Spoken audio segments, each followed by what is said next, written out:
All right, well, welcome back, Red Spotters, to our first show of 2022. I'm your host today, Alexis J. Soto, joined by Mr. Peter Martinez. We are back after taking some time off the air, not taking time off work, because we're in America, and let's face it, you're not allowed to not work, otherwise you'll die.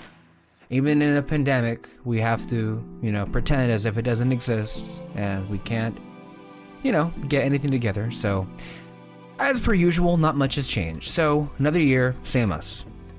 Today, we have a lot to get to in terms of news, as well as, some lingering feelings for how we think 2021 was for a year in film, and then a review for Ridley Scott's The Last Duel, that being one of those lingering thoughts from 2021, where, we're still, I would hope, 2 months out from our top 10 list of 2021, and I'm sure all of our panelists here are doing their due diligence to see as many films as humanly possible for this endeavor that we... look, let's just be real. The reason why our list takes so long is because, we like movies. Clearly, we come here every week to talk about movies, and we do our best to go and see as many of them as possible. Even sometimes movies that, quite frankly, we don't expect anything from. Either films that we expect to not like, or movies that, quite frankly, maybe we wouldn't be at all excited about, but just because it's one of those films that's being talked about, we go out of our way to do it. So yeah, the last episode we did was with Kyle, as a matter of fact, and that was our top 10 of the year 2020. Honestly, you can't write that. You really, who would have thought that we finally did a top 10 show for the last show of a year, but it turns out it was for the year before, not that actual year. It took you guys long enough. That was, and by the way, it has come to my attention that Kyle ended up using a 2021 movie in his list of movies, and so which movie was it? That Billie Eilish documentary, whatever it was. Oh, of course he did. Oh my god. He couldn't even be bothered to look up the actual release date, and because again, here when we do these top 10 lists, we go by release date, not by film festival or awards push. Yeah, because it's by release date. Basically, what Letterboxd says is the year that it came out. That's what we go by. That and many other things. So it's no, it's not. But thank you for Jesus Christ. Thank you for bringing up our new sponsor, which is Serialized. We Serialized. no Track, sponsors. Rate, review TV shows. Their catchphrase is built purely with TV shows in mind. We are our sole sponsor is Letterboxd. Thank you. Okay, fine. But if you want to, Serialized is an app out there that is the Letterboxd for TV shows. And only TV shows, as a matter of fact. Don't really need as a matter of fact, David did he actually made a list when I introduced the app to it. God damn you, David. Of his favorite shows of last year. We did a whole show last month of his favorite shows of 2021. And yeah, for a recap, if those that didn't listen to, my 5 favorite shows of that year were Arcane, Ted Lasso, Invincible, Midnight Mass, and WandaVision. So there's that. As we were just talking about, we just finished our 2020 top 10 show. And I already informed you that Kyle apparently got something wrong, which, yeah, we need to probably... I had mentioned this to you in our conversations in the chat. I'm in the mood to kind of do a little bit of a overhaul. Yeah, shake it up, basically. We want to overhaul the way we do these things, because I think I'm a little bit tired of how we've been doing it. This was our 5th... Can you believe it? This is our 5th one in a row. I think we've been doing top 10 shows since 2016. And we should be on our 6th. We should... Well, it's a different thing. We didn't do top 10, I think, for the first 2 years. But then again, we were a very different show. We were under different management at that point. And you weren't even part of that show at that point. So a lot of things have changed, clearly. But we've done 5 of them now, and we've kind of done them the same way, where each of us takes up its own time. We kind of just read out into the air. And I was really much taken with David Chen's podcast. I think it was called The Filmcast or something. And he did a top 10 show with his friends. And the way that they ended up doing it was everybody goes through their lists basically at the same time, where everybody reveals. Let's say for me, man, it's like, let's say for last year, my number 10 movie was Borat. And so I would have revealed that it was Borat. I would have discussed why it is in that position, why I liked it. And then we move on to Peter, and then he would have revealed, who hilariously enough, his number 10 was also, I think, Borat. And then he would have discussed the reasons for why it's on his list, and then Kyle would then go on to his number 10. Then once we all reveal our 10s, then we go to number 9s. So you want to shamelessly steal from other people. I think of it more of as an homage, but if you want to... homage to do the exact same fucking thing. Yeah, I mean, that's the name of the game these days, right? I just feel like that's going to create more of an engaged conversation, because I feel like when we've done it in the past, let's just be real, right? Like, some of us have to tune out, or just tune out because of how long these things go. Like, you basically spend a whole hour just listening to somebody else. And usually our shows are very much, conversation based, back and forth. And so I feel this is going to do a lot of good to bring that dynamic back to these kind of shows, instead of it being somebody reading off a shopping list. And then we move on to something else. So I'm hoping to try that out for this one. And Peter seemed receptive to the idea. Right? I was receptive, yes. So that's what we're thinking about. But I think overall, as far as 2020 was concerned, that list, I enjoyed it, but I also did feel tired of the same format year in and year out. And so I'm thinking of changing some things. So there's much to get to as far as our reviews, and then latest with the awards season, and what we saw this week, or actually what we saw these last 2 weeks. So we're going to get to that. But before we get there, I do want to say, it has been, every now and then you get a couple of years where off the bat, you just have this endless stretch of like these legends just dropping dead. And these last couple of weeks really has been quite a doozy. And this may even be out of date, I'm not so sure at this point, but the big names that I have so far that have passed in just these last couple of weeks: Peter Bogdanovich, famed director; Sidney Poitier, famed actor. Academy Award-winning actor; Bob Saget. That one was particularly tough, and then of course Betty White. All of these people were giants, they're all in this industry, but for very different reasons.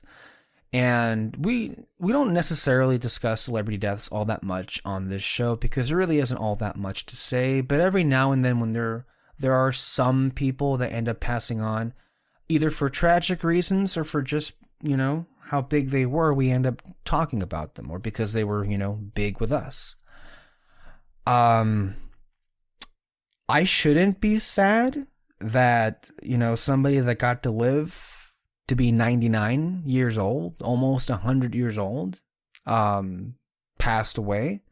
I mean, it should be celebrated in and of itself that she was able to live that long. But the fact that Betty White literally died on New Year's Eve, just 3 weeks before what would have been her 100th birthday, that seemed particularly rude of somebody to do. Somehow Kyle was responsible. Oh, let's not. No, the thing is, with most 99-year-olds, I'm not so sure, or most of that particular era, at least for me, being 26, there wouldn't be much of an exposure, at least in the last decade or so, where I would have been able to have something to engage their work within. But Betty White was just one of those people that just kept working and working and working. She was one of those people that was around before television even existed. She was actually was been going around, one of the first involved in one of the first experiments with what would end up being television. That's how old she insane. was, isn't it? We're talking about we're 1940s here. It's pretty freaking insane. And she's had, I don't know, I think the longest, I would say, career imaginable, from her own show. I mean, she started off in radio and then being in television with her own couple of shows, then playing Sue Ann in the Mary Tyler Moore Show, of course, Golden Girls, and then all the way to Saturday Night Live and her famed guest appearance. She even had a sitcom in the 2010s in her like 90s, Hot in Cleveland, and that's unheard of to have a career that long, and she really did become that beloved. It was, genuinely sad, because this was a particular celebrity that at least I had grown some kind of attachment to. And she was just the sweetest person imaginable. Like this one was not just any old celebrity. This was somebody that everybody liked, because she was just that kind of a person. And every time, that whole week, I think I was like really looking at old clips of her in the last 10 years, where she would be at award shows and look at the warm reception that she would see when she would get there. And it's just kind of heartwarming to see that she very much knew how much she was beloved before she passed on. And that's definitely something to keep, Not many people transcend generationally like that. No. But I mean, because, she was around before television. Like most kids, not kids, but just a lot of young people, like they can't tell you anything about anyone, before the year 1980. And only reason they know anything about the 80s is because they won't stop fucking shoving it in everything. Mm-hmm. But if it wasn't for that, who knows? But like, again, she was born before sliced bread, and you ask anyone slightly older or slightly younger than us, they knew who Betty White, and they loved Betty White, and I that's pretty incredible. Like, that's not, you don't see that even with famous people, right? Like, you just don't see that most of the time. So no, she was beyond beloved. Yeah, absolutely. And I say this oftentimes that, characters, that's why I think television is a really special medium, because when you see shows that are on the air for several years, and then even after in reruns or on streaming now, you see them so many times that you think of, at least for me, I think of these characters as really extension of your own family, because you invite them in your home. And to think of, like, in particular, her character Rose Nyland, and then of course all of the Golden Girls. It's like, not only I think to me it may be my favorite sitcom, only because like it consistently, like, the humor, the quality of that humor has not, I don't think it's lost. I think it's even gained something as it's gotten older and older. And I think I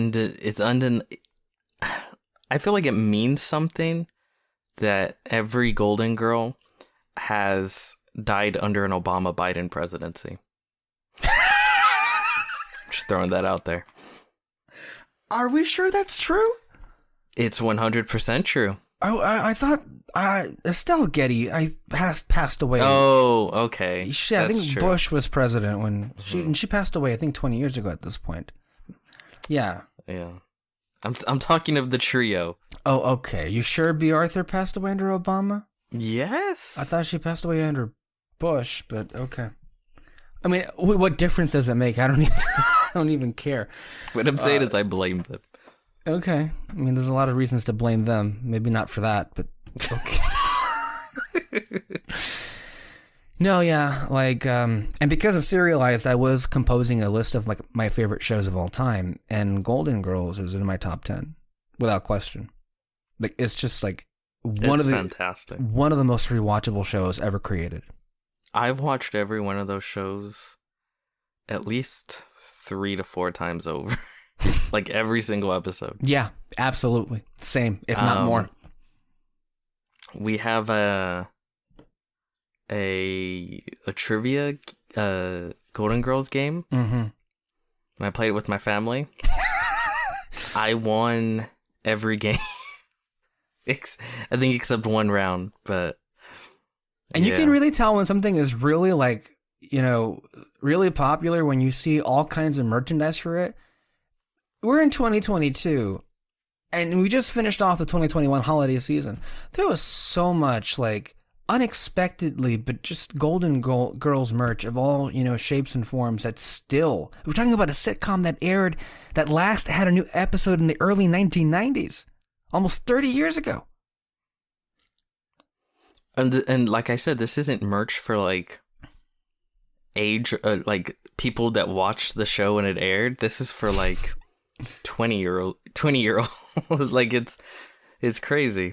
Yeah, the Golden Girls were on those T-shirts that are, like, I think next to things like Avengers or Baby Yoda or Pokemon. Yeah. Like, it's that big. It's become, it's like, that I think really speaks to how popular it is. And that's, you know, it couldn't happen to a better show, I feel. At least the way I look at it, she couldn't complete her 100th year, but she did enter it. She was just 3 weeks shy of completing it.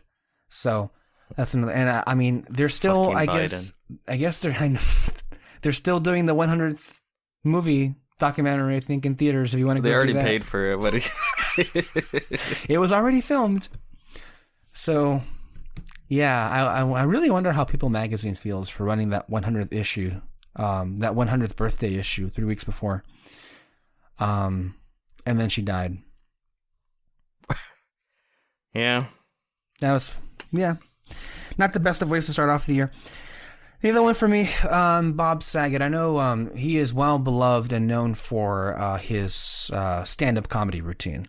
I will admit, similarly to the world of video games, although I think I have a little bit more in with the comedy world than do with video games, but this is also one of those things where, like, unless they overlap with movies or TV, I'm not at all, like, aware or, like, into it. I do have comedians that I do enjoy, but again, I don't watch stand-up. You're not crazy about stand-up? I mean, I'm not opposed to it. It's just it's nothing I go out of my way to go see. I really enjoy it. But there are comedians that I do like, that I've seen, like, you know, when they host award shows or when they have, like, you know, other stuff, or like Robin Williams, who is in movies, or I've seen some of his clips of his, like, stand-up when Kyle would share with me. So yeah, I was aware of Bob Saget's career there through Kyle, but primarily, I don't know, you are a staunch, like, anti-Full House person, and, you know, good for you. But for I was staunch. Well, not only that, and you know what? I'm not weird for being anti-Full House. You all are. I don't think I didn't say that. The world is weird for turning back around and being like, you know, it's pretty good because I grew up with it. Fuck you. I mean, it's not funny.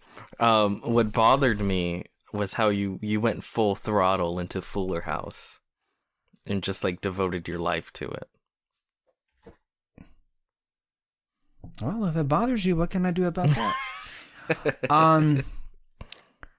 No, but Full House is definitely a show that I would watch at Nick and Night all the time when it was on. I think it was part of, like, my early to mid 2000s television schedule, and yeah, it's another kind of hurt altogether when it's somebody, again, like you grew up kind of watching on your TV all the time, and he was kind of that, you know, kind of the moral compass of that show, definitely guiding his daughters and everything. So that also wasn't very fun to see, and then also the circumstances under it, which were quite mysterious and still not known. He was very young for somebody to die like that, 65 years, you know, quite younger than Betty White, as a matter of fact. He was on the road, and then he just passed away in his sleep in a hotel room, and that was all she wrote. That's great. Yeah, it's crazy because, like, I think I saw, like, what people were putting, you know, when you read the articles, they're like, oh, he tweeted the day of. Yeah, I think it was the day of. Just being like, oh yeah, I'm really enjoying just getting back into the comedy routine, you know, touring, having a lot of fun. Like, it's you can tell it was very sudden, just like out of nowhere. I don't know if they ever officially said what They don't happened. know. As of now, they still don't know. It will take weeks to get back to certain like tests they ran, but even after an autopsy, it's still unknown what happened. It's crazy because that just happens sometimes. Yeah. Where like, I don't know, like people just die. Like Bruce Lee. I think I've even tried to look it up, and I don't even know how or why he died. There's probably some, there's always maybe some official explanation somewhere, but sure. No matter your age or health, yeah, sometimes it just sometimes your heart just stops. Just happens, yeah. So, just stops or whatever. Yeah, that's why I say, just live every day. Yeah. Yeah, that's that. Bob Saget, and it's really, you can tell with Bob Saget how beloved he was by just the outpouring of emotion from a lot of his fellow comedians, but a lot of celebrities in general. Just this one is particularly saddening because it's just sudden and also just feels wrong. Yeah, because he looked good. He was 65. Yeah. Like you said, he was touring, he was doing his thing. No, it's sad. It's real sad. It's probably the saddest of all of them. Oh, absolutely, yeah. He had a lot more life. Yeah, and these other two in particular were very much at the end of their life. Sidney Poitier, I believe, was in his 90s, early 90s, Mm-hmm. and then Peter Bogdanovich was in his early 80s. Both of which I'm not sure we've ever really. I mean, for me, I know Sidney Poitier is a very important figure in the film world, in particular for his portrayal of characters that were huge for the African American community, and it's one of those things where like it back in the 60s and the 70s, it trained then white people to be more okay with black people, and still he was that black actor that was like very, how do you put it? Like at that time, black actors in films, maybe they were gangbangers or undesirable roles that spoke to stereotypes that were put on them from white people. Yeah, he was the one of the first, maybe the first in mainstream films. Mm-hmm. Like not even that more black oriented films or black exploitation films, right. But mainstream films where he came in and he would play educated, well spoken, good looking, elegant, I think is a really good word. Mm-hmm. Characters played by a black man, just so happened to be played by a black man. And yeah, he was he broke a lot of barriers. Absolutely. Yeah, a giant figure. A lot of classic films. Absolutely. But then you also have Peter Bogdanovich, who in the 70s had a string of like huge critical hits. I haven't seen any of them because I just don't see many movies from that era unless Peter tells me to when we do To the Table. But some of which include The Last Picture Show. I do know some of that history from all of the, trivia from Other Side of the Wind, and then also They'll Love Me When I'm Dead documentary. On the making of the movie. What Peter Bogdanovich did, I believe, basically all but took over in finishing The Other Side of the Wind. If this was Orson Welles' final film that he never got to complete and he passed on before that happened. This was a movie back, I believe, 70s or 80s when it was being shot and everything. Bogdanovich finished it as a gesture to his friend Orson Welles, and we raved about it here all those years ago in 2018 when it came out. We did a big review on it, and one of the biggest mysteries that I can't really explain was just how ignored that movie went on. Right? It was Orson Welles' last film. Orson Welles, again, for you kiddos out there, by the way, directed Citizen Kane, which is regarded as the best film ever made. And this is his last movie with the help of another big shot, Peter Bogdanovich, who had not been around for a while. And you just shrug at it and don't even act as if it exists. It's like, it's one of the more puzzling, omissions of the last couple of years, honestly. And it would be one thing if it was a bad film. Right. Even if it was bad, I would say, like, but it was still Orson Welles' final film. Like, there's got to be some sort of Even if it was bad, there've been a lot worse things nominated for Best Picture at the Academy Awards. Yeah, but it was genuinely really good. Yeah. It was great. Yeah. It was a great film. Impressive for it. How, just think about how daunting that must have been to put this together from, like, bits and pieces here and there. Like, how? Like, the fact that it is coherent, but just brilliantly so, is I think, a marvel in and of itself. Go watch that movie. Yeah, it's on Netflix. It's on Netflix. That was insane to me when it got, like, no love. Like, no eyes on it. I'm like, really? And Orson Welles' final film? I really loved Mank, but come on. Mank got a whole bunch of nominations, which, sure, were deserved, but Other Side of the Wind had far more deserving of those nominations and far more deserving of recognition.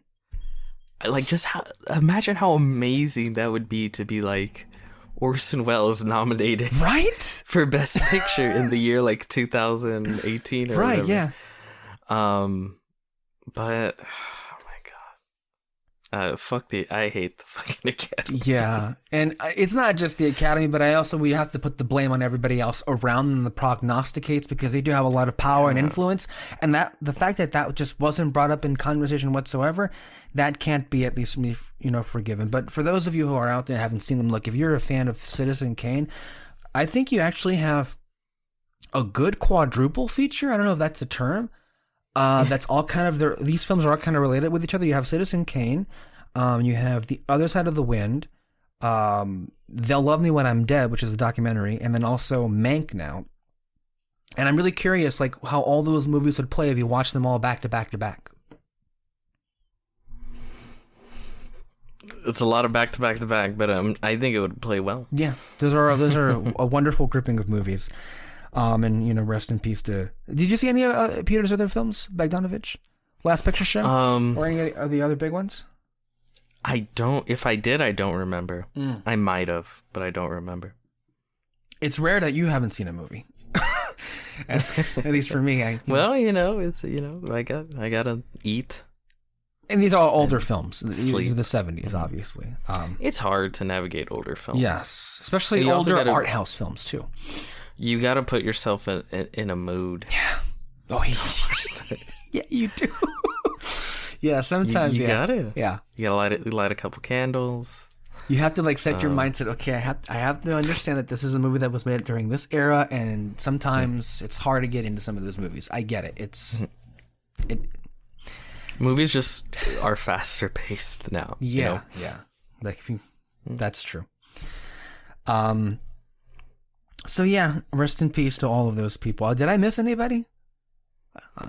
Maybe, but I think it's fine. Okay. Well, there is. We're not the Academy that plays like a fucking jig, and then just runs through the names. So look, 2021 just ended, and honestly, look, this is a long way of saying for me, I'm really sad that, this last week was the week we were supposed to get the Golden Globe Awards, right? Now, I agree that they shouldn't have been put on the air because the HFPA is a very racist organization. I mean, come on, they don't have a single black member in their entire, 80-person, body. It's just ridiculous, and they should absolutely have been boycotted. My whole frustration, I think yours as well, with the fact that the Globes have been singled out, is they're hardly alone in that for that particular reason, in terms of but they're also not alone as far as their worst tendencies are concerned. The Globes have always been the scapegoat for these people are corrupt and bought and full of shit. So are the Oscars. So is every other group out there. And I think it's always really bothered me how the Globes get that. I mean, at least the Globes are open about the corruption. All the rest of those guilds are not. They like to hide behind all of their esteem. And in my view, and I think you share this as well, they really know better. So when people call out the Globes, call out the rest of them. If you ever want to be angry, Just read any article from any year of interviews of Oscar voters. Every year. Any year. It is the most infuriating thing in the world. They're just like, well, yeah, like, I don't know. That guy, you know, people don't seem to like him. I don't know if I'll vote for him. It's like, ooh, did you see the movie? You know, I've been kind of busy. I don't know. Like these people give no shits about film. No. Like, I don't know who these... I hate that it's always anonymous. I guess it's anonymous so they can be more honest. Right. And boy, are they honest about how much they do not give... How they give zero shits about their job as voters. But I really want to just connect faces to the whole thing. Because I always think, like, who are these people? Like, who's doing the voting? Like, you would think that the people doing the voting would... like film or care about it in any way, but they always come off like you just interview random people off the street. Yeah, like, oh yeah, I've never heard that film, but you know, I like Denzel, he's a cool guy, maybe I'll vote for him. Like it just sounds like you're just picking random people off the street. That's how these voters come off. Oh, God. Yeah, for years, look, we cover award season every year, and this is the first time that we'll be covering, I mean, this is the first episode we'll be discussing this year's award season. But in general, I begin every year when we cover this as saying all awards are bullshit, and quite frankly, for the most part, meaningless, because every now and then, maybe every now and then, the right person wins. But for the most part, there are a lot of, like, most of our coverage is dedicated to really kind of exposing the bullshit. But it really isn't all that hard. I just We're like wish... Alex Jones. Okay.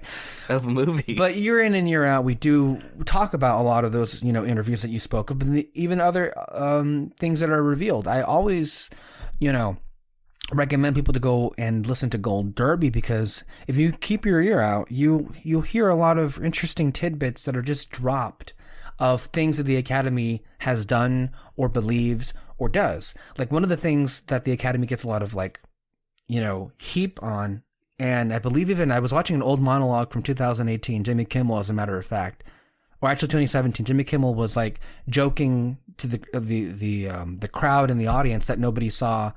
He was referencing a particular scene from the middle of Moonlight. Refer to it as a happy ending. You'll know if you know the movie, you'll get that particular reference. What he's talking about, a happy ending. You know. But then he looks at the audience like, you guys, because nobody was really reacting to it, and he kind of caught them saying, "You guys didn't watch that, did you?" And everybody laughed because they all realized they didn't see it. And guess what won Best Picture? Moonlight. They admit it. More than even our fucking shit political system, the Oscars is just political. The voters don't feel the need to watch anything. No. They just, like, they listen and be like, okay, which way is the wind blowing?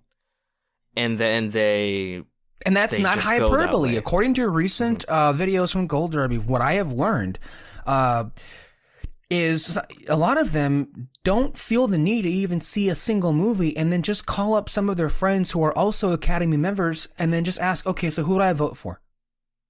Yeah. That actually happens. See the fucking movie.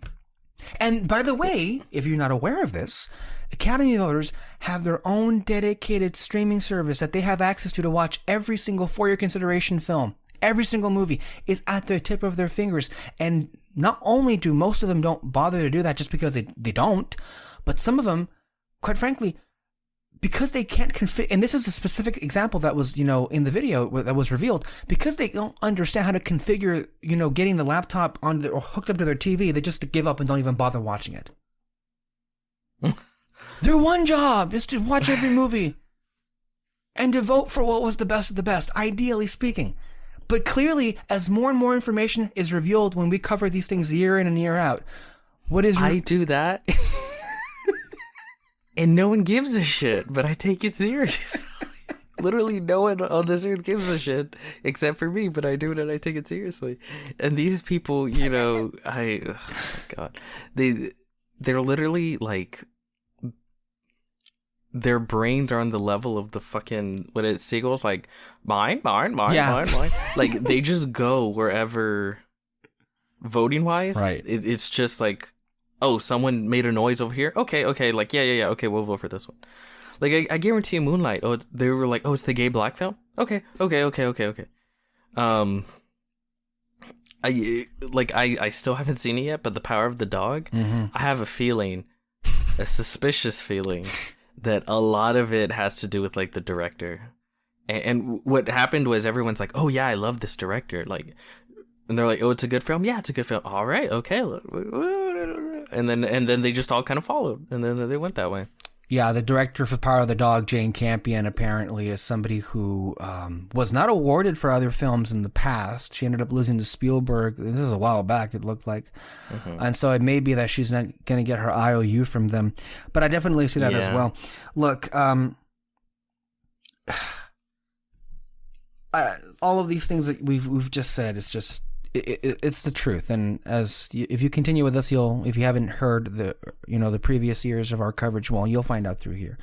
My thing was, I was saddened. This is from a different standpoint altogether. I was saddened that the Globes aren't on the air because they consistently are the most entertaining awards show for various different reasons. Either you have the hosts, you have the drunk celebrities on stage. There are always moments that are you remember for years to come. And they're kind of like the anti-Oscars, because what the Oscars, I think, nobody really seems to at least feel this way, at least maybe besides you and I. But I really do feel that, and this is partly sure, the fact that they haven't had a host in a couple of years, yes, but I think even, I would say from a 10-year stretch, the Academy Awards have just become so dull. They've become dull to a certain extent of like the kind of films that they nominate, and the films that they don't want to include. That's one area of it. But just from a broadcast standpoint, from an entertaining, standpoint, they're just not. And the last couple of years especially have really shown how boring they quite become. And you joked about it at the beginning of when we talked about, the In Memoriam, how they played, I believe it was Stevie Wonder's For Once in My Life, a really quick, fast-paced song. The In Memoriam came off like a parody of like how many celebrities that died this last year can like say in as quick amount of time as possible and then move on from it. But that last year, that last broadcast in 2021, I think it really... That goes to show you that more than anything, at least for me, they're just boring. They're aggressively boring. We saw it together, right? Yeah. And I think that was the first year where we were just like, we were just sitting there like, why are we watching this? Yeah, it was bad. It was bad. The ending was pretty funny. I won't lie. That ending made it worth it. But see, the thing is, the Oscars get attention for how bad they fuck up. Yeah. And you know what's crazy? Like, to me, I think there's such easy fixes you can throw in there, right? So, like, what do people like? People like, they want it to be a show, right? Like, do something exciting, make something happen. Probably the easiest thing to me is when they nominate for, like, Best Song, do a whole fucking stage production of the best song and have it be songs that people actually care about, right? Have it be stars that people want to see, right? So like this year, Beyonce, I guess, like for sure, yeah, people want to see Beyonce perform. Go all out, like advertise, like, oh yeah, Beyonce is performing, she's gonna do this, she's gonna do that. Someone had the idea of overhauling that category, where instead, like, all the other categories are predetermined because they're voted beforehand, but someone on Gold Derby had the idea of, what if for Best Original Song the Academy votes after they've seen all 5 performances, and then it's revealed you that mean force them to actually listen to the song, right? And then they have to vote in real time for who the, like American Idol or something, one of those competitions. That could be cool. I don't know if it would add any more suspense to anything else. Sure, but I mean, it would get, I guess, a little bit more of an interest where it doesn't exist already. I guess maybe. I thought you were gonna actually go the full mile, like text 555 at home to vote for your favorite. But you know what? That actually would be cool to have like the public's opinion on who they would have a public. Yeah. Have just like you announce the winner, and then also have like maybe not announce it there, but maybe have it across the screen, like, who did the people vote for. Right. Right. And then you see like, I don't know, like that's something. There right? are ways to engage with the people, public. Yeah, absolutely. And they just don't. And they try to in very awkward ways. It's always it's always like, it always comes off like those people that hate children that are then handed a baby. Yeah. And they just don't know what to do. They're like, ugh, like, don't touch me, you peasant. Like, it kind of comes off that way with these rich people. Like, what are the peasants like today? Like, it comes off last really year, bad. they saw, debut is a big thing. Let's have Glenn Close do debut. Randomly for no fucking reason whatsoever, and they kill and waste time on just stupid bits that it's overly long. They're self-indulgent. There's nothing interesting going on. Were funny, right?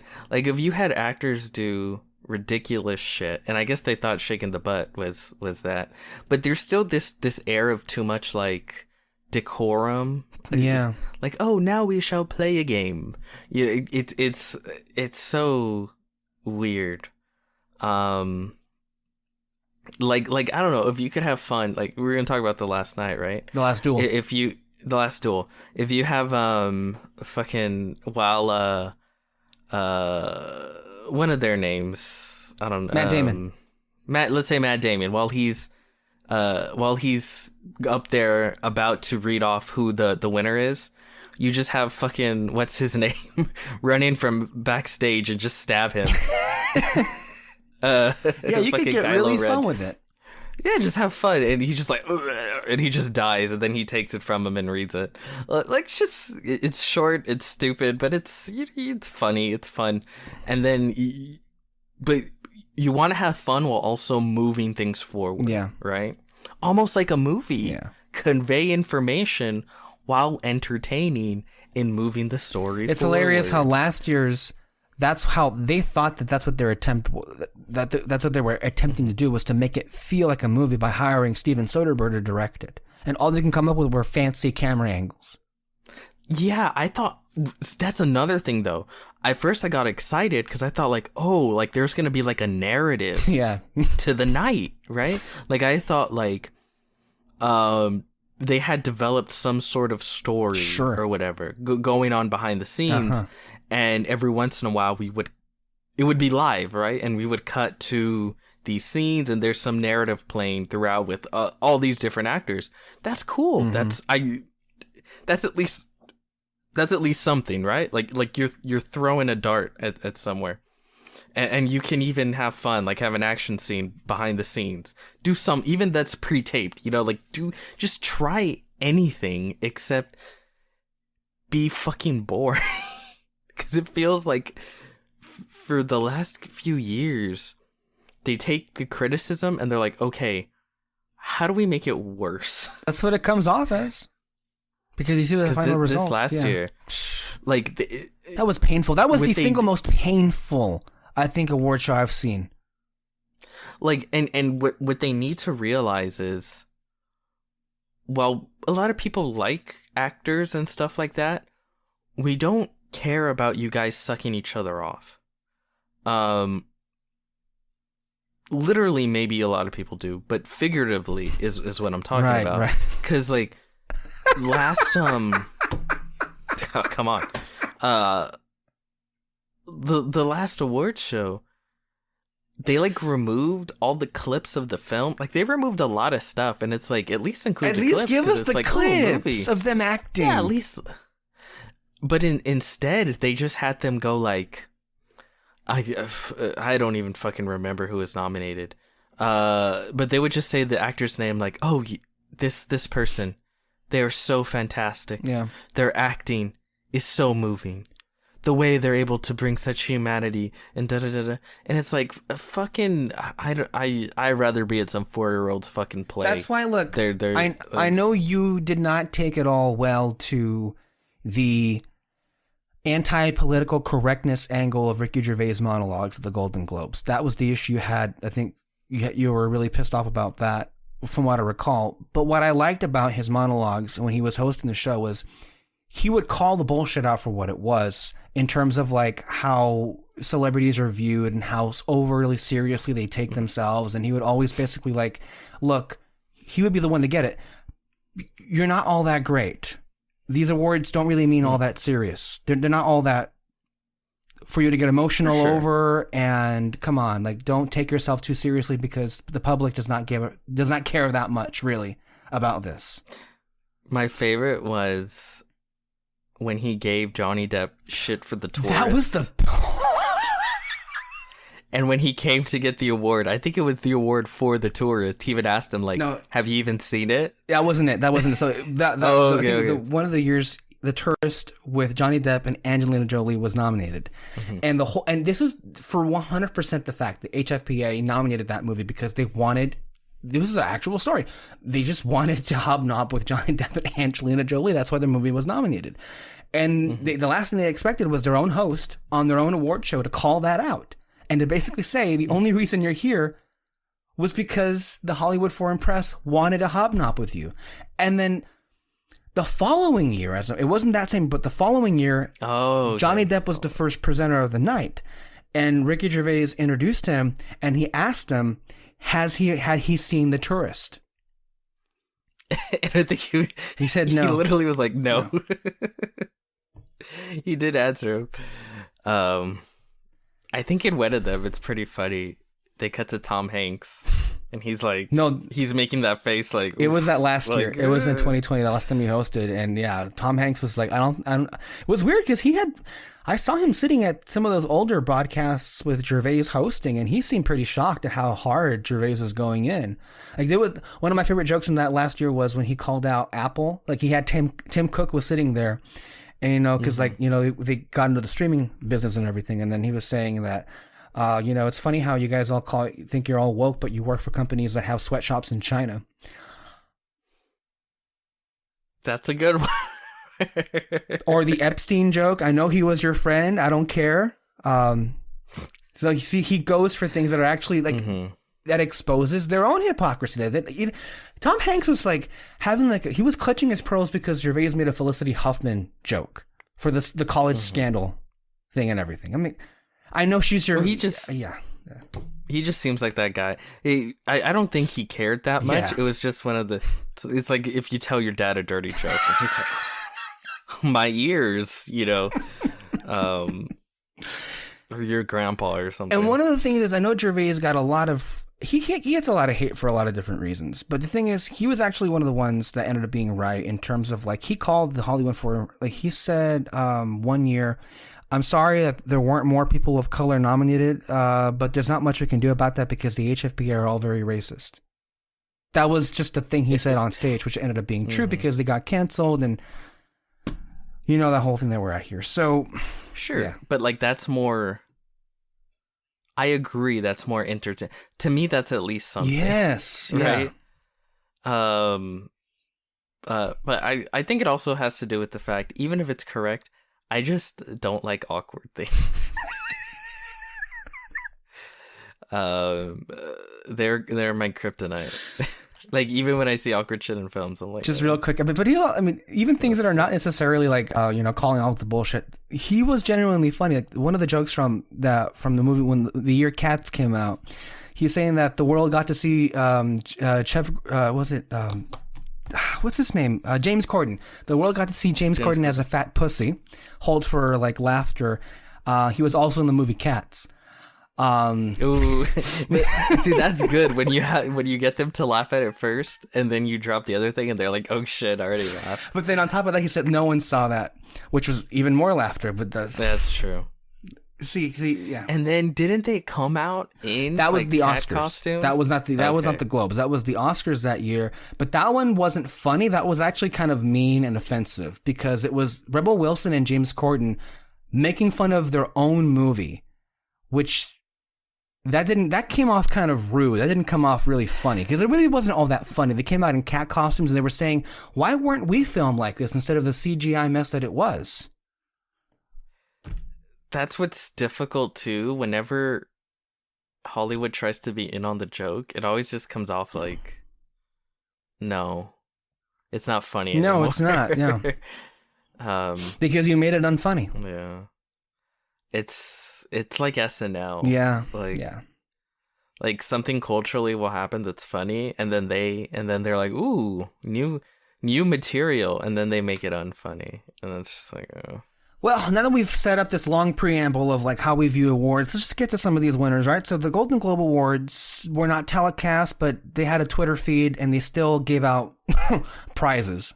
So that they still happen, and usually what the Globes do have though is they are pretty good at predicting like what's going to happen at the Oscars. So what we have here is The Power of the Dog wins Best Picture. Remember they split up by different genres, so they won Best Picture or Drama. Belfast wins for Best Screenplay by Kenneth Branagh. Jane Campion wins Best Director for Power of the Dog. And then West Side Story won Best Picture for musical and comedy. Oh my, is this the first year where the winner actually makes sense? Right? It's actually The Martian a musical won or Best comedy. Comedy. Remember 1 year? Yeah, The Martian won. Every time people are like, I guess it's a comedy. Yeah, Ridley Scott went on stage and like the first thing he said, I remember that when that happened all these years ago, like, comedy? I don't know about that. But he was accepting the award for The Martian. He's just like, okay. Yeah. By the way, he's so fucking funny. I love Ridley Scott. We'll talk more about him. He should deserve, he honestly should get an award for his performance this entire award season. Just putting that out there. He really deserves something out there. Encanto won Best Animated Feature. I don't think Mitchell's was nominated in this one, so but God damn, because they always end up snubbing that one. But Encanto, they always snub the great ones. If it's not released by Disney and it's really good, there's a good shot it'll just get snubbed like Lego just movie. Because it's not. That Lego insane. movie snub was one of the most outrageous things they've ever done. Mm-hmm. Yeah, that's why I was so surprised and happy when Spider-Man won. Klaus got nominated, because I was like, they're not gonna nominate it, because I really liked that one. Yeah, that was great. Yeah, it should have won ultimately, but it didn't. Yeah. So Encanto won Best Animated Feature. No Time to Die won Best Original Song. That was from Billie Eilish. Oh yeah. Drive My Car won Best Foreign Language Movie. They're still calling it foreign language, but in other circuits are calling it Best International Film. So there's that. Dune wins Score. For sure. Yeah. Ariana DeBose won for playing Anita in West Side Story, won for Best Supporting Actress. Oh, really? Yeah, she's one of the front runners. She was great. Yeah, she was. Cody Smith McPhee, who you haven't seen yet in Power of the Dog. This one I will say is deserved. Cody Smith McPhee for Best Supporting Actor. Andrew Garfield and Will Smith both won Best Actor for their different genres. So Andrew Garfield won for Best Actor in a Musical or Comedy for Tick Tick Boom, which you still haven't seen, which is also very great. And then also Will Smith won for on the drama side, Best Actor. Nicole. I want Will Smith to win just so he can fucking stop. Yeah, but also at the same time, if I have a horse in that race, it would be definitely Andrew. He's also been one of those ones that's been overlooked, though. He's gotten some great performances in, but he's never really been awarded, I think. Yeah. I'm willing to risk not awarding the deserved person just to get Will Smith to stop. Just to get him out of the way? Just to stop with these try-hard Oscar films. Because for decades now, like, this is what he wants. Yeah. Like, you could tell, it's like, I'm gonna keep going for these films until I get it. I think to an extent he is the perceived front runner. Cumberbatch for Power of the Dog had been winning some critics awards, but people still perceive Will Smith as a front runner. I will say the Academy, deep down, let's just be real, they don't tend to award black men in leading actor as a general rule. It's just not a thing that happens very often. Is it an official Oscars? It's not a rule, but it just the precedent has been they're not awarding them in that particular category. This is also one that could be up in the air. Like last year was a surprise. Everyone thought Chadwick Boseman was the clear out in front runner, but then Anthony Hopkins came in last minute, right? So you can't. You know what happened? I bet someone actually saw the film. Fucking The Father. And they probably told a couple of other voters, like, no, like, he's actually good. Yeah. Like, vote for him. Like, maybe watch it even. I know that's crazy to watch the film, but, like, that's probably something that happened. And also Chadwick Boseman. Passed on. I don't know. So, Nicole Kidman won for Best Actress in a Leading Role, a drama for Lucille Ball in Being the Ricardos. And Rachel Zegler for West Side Story and Best Musical or Comedy. Ooh. Yeah, and good for her, newcomer. I want her to win something. And this may be all she gets, unfortunately, from what I hear. Yeah. So she's gonna be the new Snow White. Yeah, and that's actually kind of exciting because she has an angelic voice that's perfect for that role. Yeah. No, she's really cool. So let's hope they can get that. One of the things I will say, I was surprised with Jungle Cruise, and I was also surprised for Cruella in a very different way. Cruella's a fucking insane film. But it's a far cry from the garbage like Lion King and Beauty and the Beast, where it's just like nothing to those movies. They pulled a Rise of Skywalker twist. I loved it so much for just how stupid it was. But hey, it was a different thing, right? It was different. At least it was different. At least it wasn't just a carbon copy in the most soulless way. It was something. It was something, which is something. Nightmare Alley. Oh wait, no, I didn't win anything. Sorry, that was a rant I had here. God damn it. I got your hopes up. I'm sorry. Okay, so those are the winners. Let me just real quick circle back to nominations for the Screen Actors Guild Awards. So this one was particularly enraging. Just as a general, background information, some of the previous movies that have won their Best Picture, which they call Best Ensemble Cast, have been The Trial of Chicago 7, Black Panther, Hidden Figures, American Hustle, and The Help. None of which went on to win Best Picture. I don't care about any of those. None of which went on to win Best Picture. So they have a pretty spotty track record of like whoever wins. But I think that gives you context for the 5 films they did end up nominating this year, which were Belfast. Oh, yeah. Coda. Sure. Mm-hmm. Oh, yeah. Don't Look Up. Ooh. House of Gucci. House of Gucci. It's so funny that they just decided I'm so mad because Ridley Scott made an awards-worthy film this year and it wasn't fucking House of Gucci. God damn it. They went with House of Gucci over The Last Duel. And King... it's Lady Gaga. God damn and King Richard. Those are your nominees. King Richard, House of Gucci, Don't Look Up, Coda, and Belfast. I don't think any one of those is winning Best Picture, no matter who they award, but I just feel like, in general... Yeah. I personally look, everyone is welcome to their opinion and to like whatever movie they like. I'm not saying that, but for like a group that is one of the more prestigious ones out there, the fact that Don't Look Up and House of Gucci are in this are kind of a joke to me. I guess I'm happy that Don't Look Up is doing well just for messaging's sake, because it is very important and more important than any awards show, that's for sure. So on that level, I think that's nice. But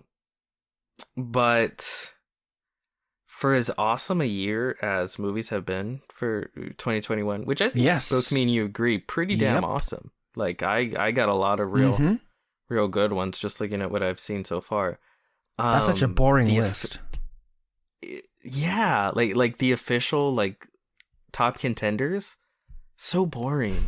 Like I was kind of looking forward to the Oscars. You're like, ooh, all right, like what's it gonna be? And then it's these, and it's just like, oh, okay.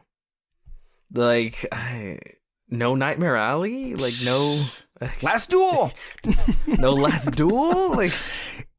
That shit would have cleaned up in 1998. Like how the hell does Don't Look Up and House of Gucci get a Best Ensemble nomination, but not West Side Story? Yeah, even that. Like it's classic Hollywood. It's Spielberg. It has Latino. Yes. Like I don't get it. I'm just genuinely confounded. And again, this is SAG-AFTRA. These are the actors these are the Actors Awards. They themselves nominated this, and King Richard is a great movie, but it's Oscar bait.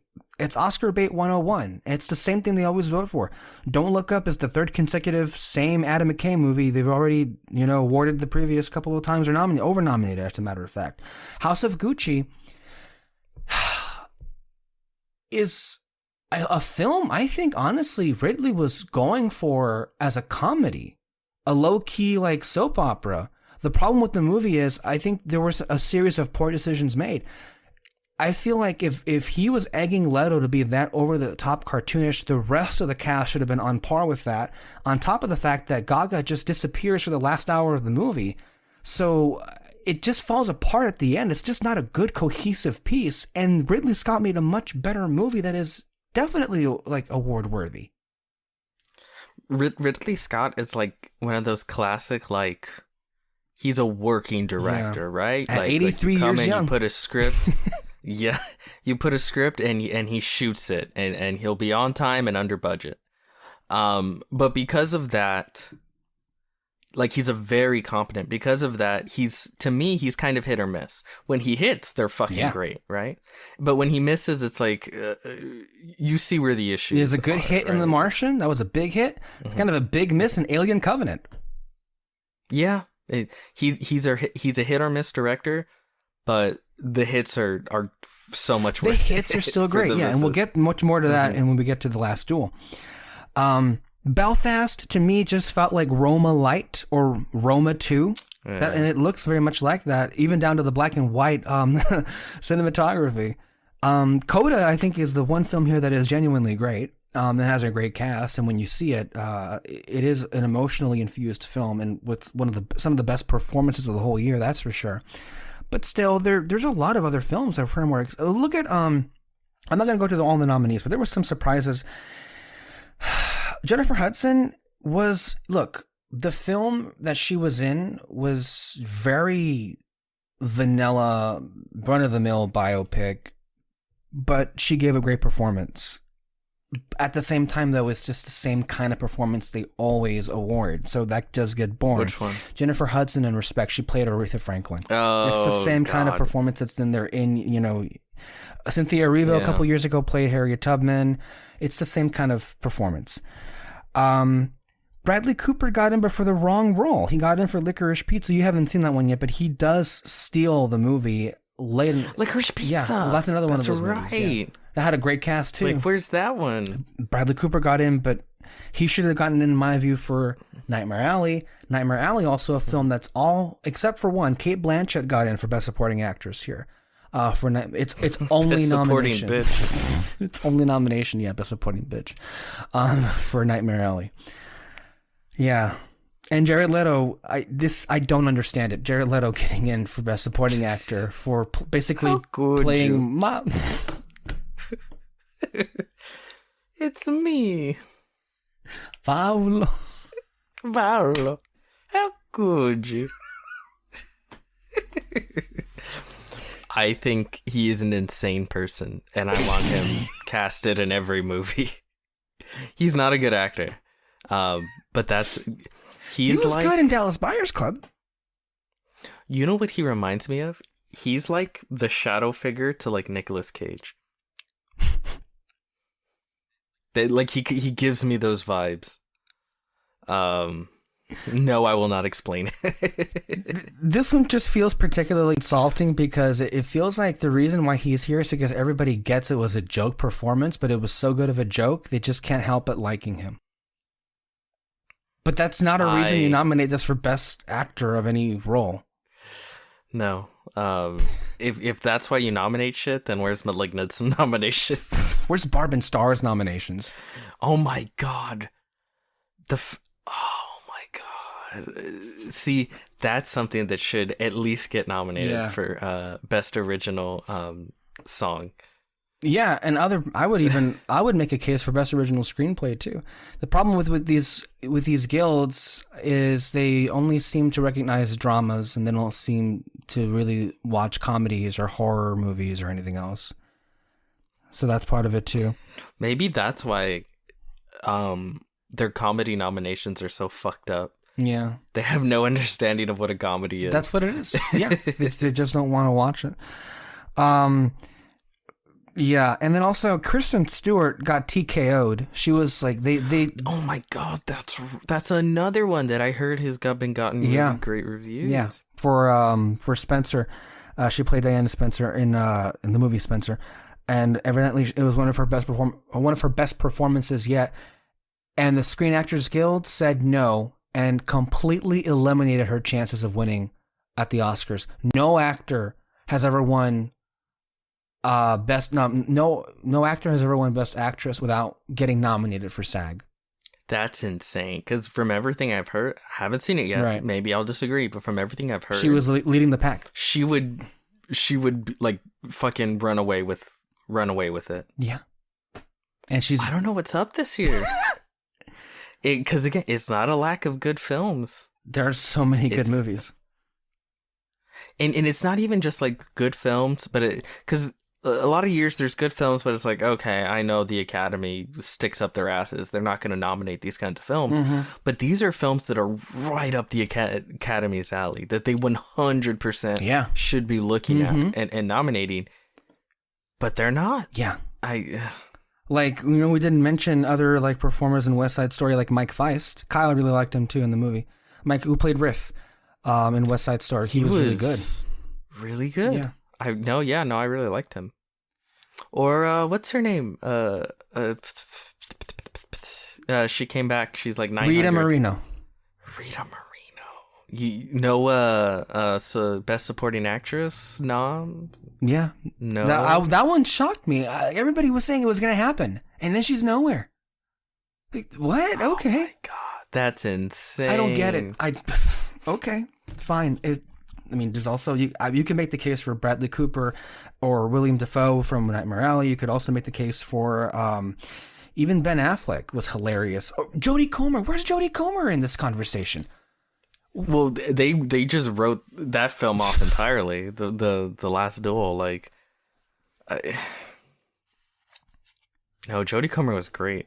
Alana Haim, I'm Licorice Pizza. I'm really liking her. Yeah. There's so many performances. There's so many movies that should be in contention, but all the ones that are getting these nominations are a combination of just some really spotty taste. Some of the same old movies, or honestly just copies of movies they've already awarded to in the past. And I don't mean to demean a lot. A lot of these are good films in their own right. Like I will say, King Richard is a great movie, one of the best movies of the year. For me personally, it's just so far down the list because to me, I would argue it's deeply problematic. No one wants to acknowledge it, but it's just weird that figure is being celebrated for his parenting method, which is very questionable in my view. But okay, because he was able to get them to be successful, it's okay. The abuse is okay. Yeah, that's such an American mentality. It worked, didn't it? Well, okay. Well, then why are you complaining? That proves that he was correct. That's so insane to me. Give me 1 second. Sure. I will just go on here. And with the movie Belfast, I would, it's Belfast is very charming. Jude Hill in particular gives a wonderful performance, and I don't have a single bad thing to say about the film, except in the context of it being a front runner for the best movie of the year, because it very much just feels like it is a more joyous version of the film that we got from Alfonso Cuarón, which was Roma.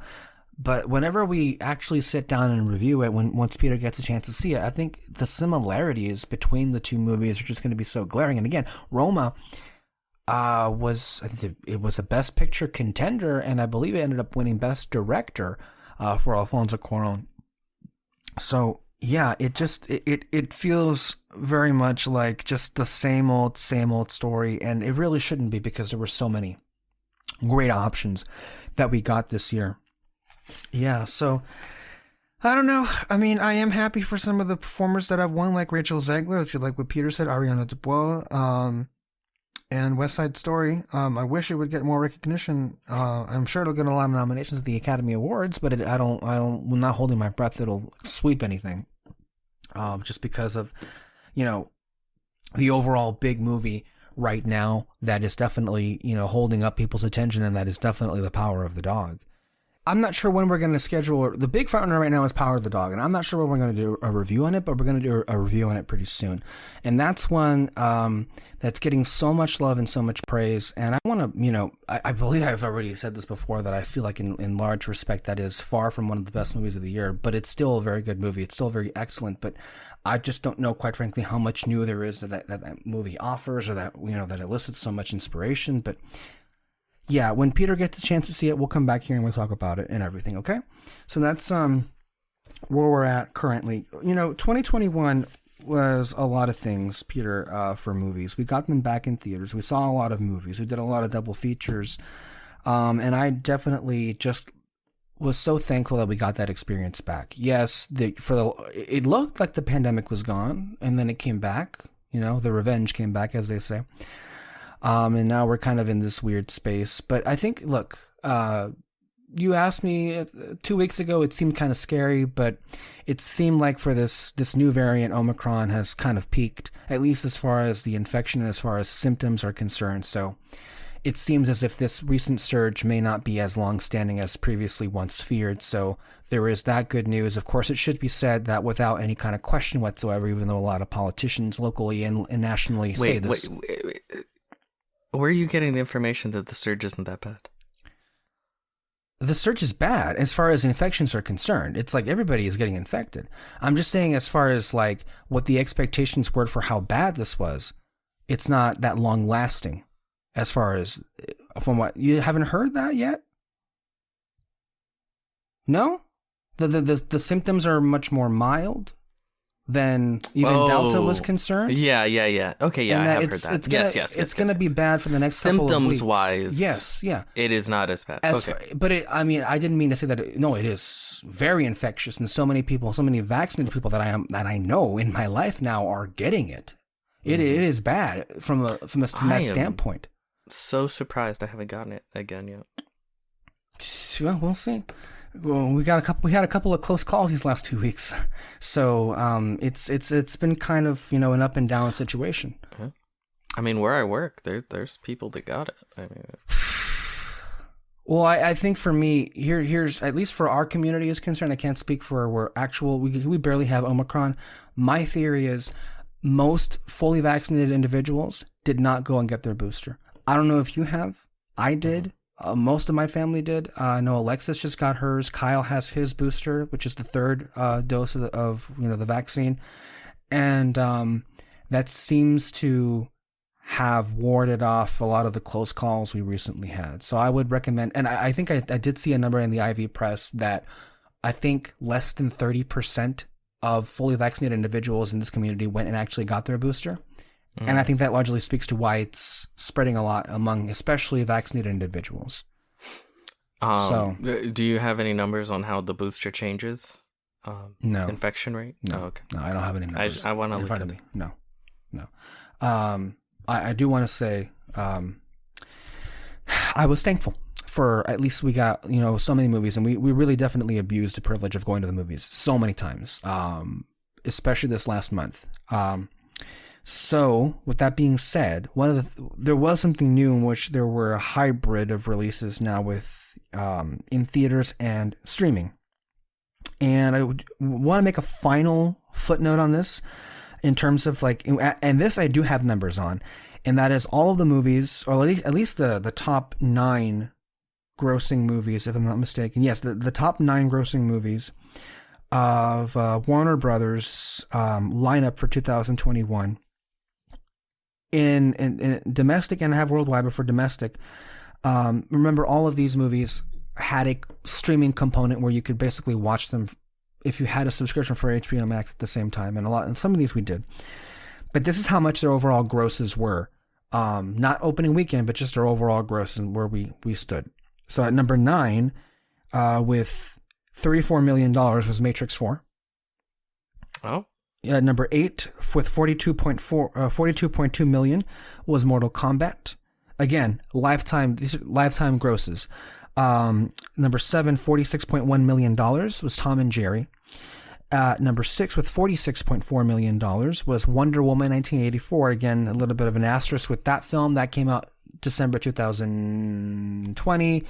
Mm-hmm. And, well, there weren't vaccines there. Yeah. Number 5 with $55.8 million was The Suicide Squad. Number 4 with $65.6 million was The Conjuring, The Devil Made Me Do It. At number 3 with $70.5 million was Space Jam 2, A New Legacy. At number 2 with $100.6 million was Godzilla vs. Kong. And number 1 with $107.2 million was Dune. So I think, to me, my takeaway was the fact that we're getting a sequel to Dune may have made all of this worth it, at least for our selfish desires, right? Yes. But from a business standpoint, no way in hell was this a good decision, because I also have the numbers here. All of this was done basically by, I think Stanky was his name, the guy that runs Warner Media and HBO Max, and he did this as a way to boost the subscriber numbers for HBO Max. Well, how much did they actually improve? I have the numbers right here. So, now again, you have to also keep in mind that HBO, they cheat, because they like to combine subscribers with HBO Max and then also HBO Now, which was just HBO, because they have their two different streaming services. So, in 2020, for the third quarter of 2020, they had a combined 57 million subscribers. By that same time in 2021, a whole year later, that number went from 57 million subscribers to 69.4 million subscribers. And for this, an entire year's worth of films that cost the company hundreds of millions of dollars was just sacrificed. I don't think it worked. This is just a failure on every level. I mean, we got Dune 2 out of it. Hey, we got lowered expectations that gave us a Dune sequel, so I'm not mad about that from a selfish standpoint, but at the same time, this is shit. It's terrible. That's all they have to show for it. Just wow. I guarantee you they're thanking the Lord that they got a Batman movie coming out soon. Also, Stanky's gone, or he's going to be going away, because, Discovery acquired Warner Media now, and that guy's out the window whenever the merger is finalized. Oh, yeah, for sure. Yeah. Don't do this again. And also for that deal is now done for now. For this year, they're going back to a 45-day exclusivity window for the theaters only for all of the movies for Warner Brothers. So, also, if you care to know how these movies did worldwide, because HBO Max is not available worldwide, the highest grossing of these, if I'm not mistaken, was Godzilla vs. Kong, which grossed $467 million. And then the second one was Dune, which grossed just shy of $400 million worldwide with $397. Yeah. That was tough. Not good. Not a good look. They need to turn it around. They do. A couple of things here. I do want to get into some movies and shows that were being talked about. But before we get to that, I want to just... I know I shared this with you. At least I showed you, right, Peter, the wonderful gift that Alexis and David got me, which was the... What's it called here? The Art of Luca, one of my favorite movies from last year, which also was not given a theatrical window, but whatever, it was a big hit on Disney Plus. And it is, to me, it's one of the best things I ever received as a gift. Although I will say, that wonderful 4K copy of Who Framed Roger Rabbit, given by yours truly, was a wonderful runner-up, I will say. Yeah, sure. Yeah. But this is such a beautiful gallery book of still images from the film, beautiful artwork that I can't say enough good things about. But I wanted to read this foreword because I thought this was really kind of sweet and special from director Enrico Casarosa. So bear with me. This is going to be story time for a good page or so. Here we go. So this is what he wrote about this film that I thought was just kind of beautiful. This is his words. Truth is, I wouldn't be writing this forward had I not met my best friend, Alberto. I wouldn't have chased my dreams from Italy to the United States in my early 20s, and I wouldn't have found a career in animation. We were both 11 when we met. I was shy and sheltered, and he was outspoken and gregarious, a largely unsupervised troublemaker. We hit it off right away. Alberto had a different interest every other week, and I was happy to follow him.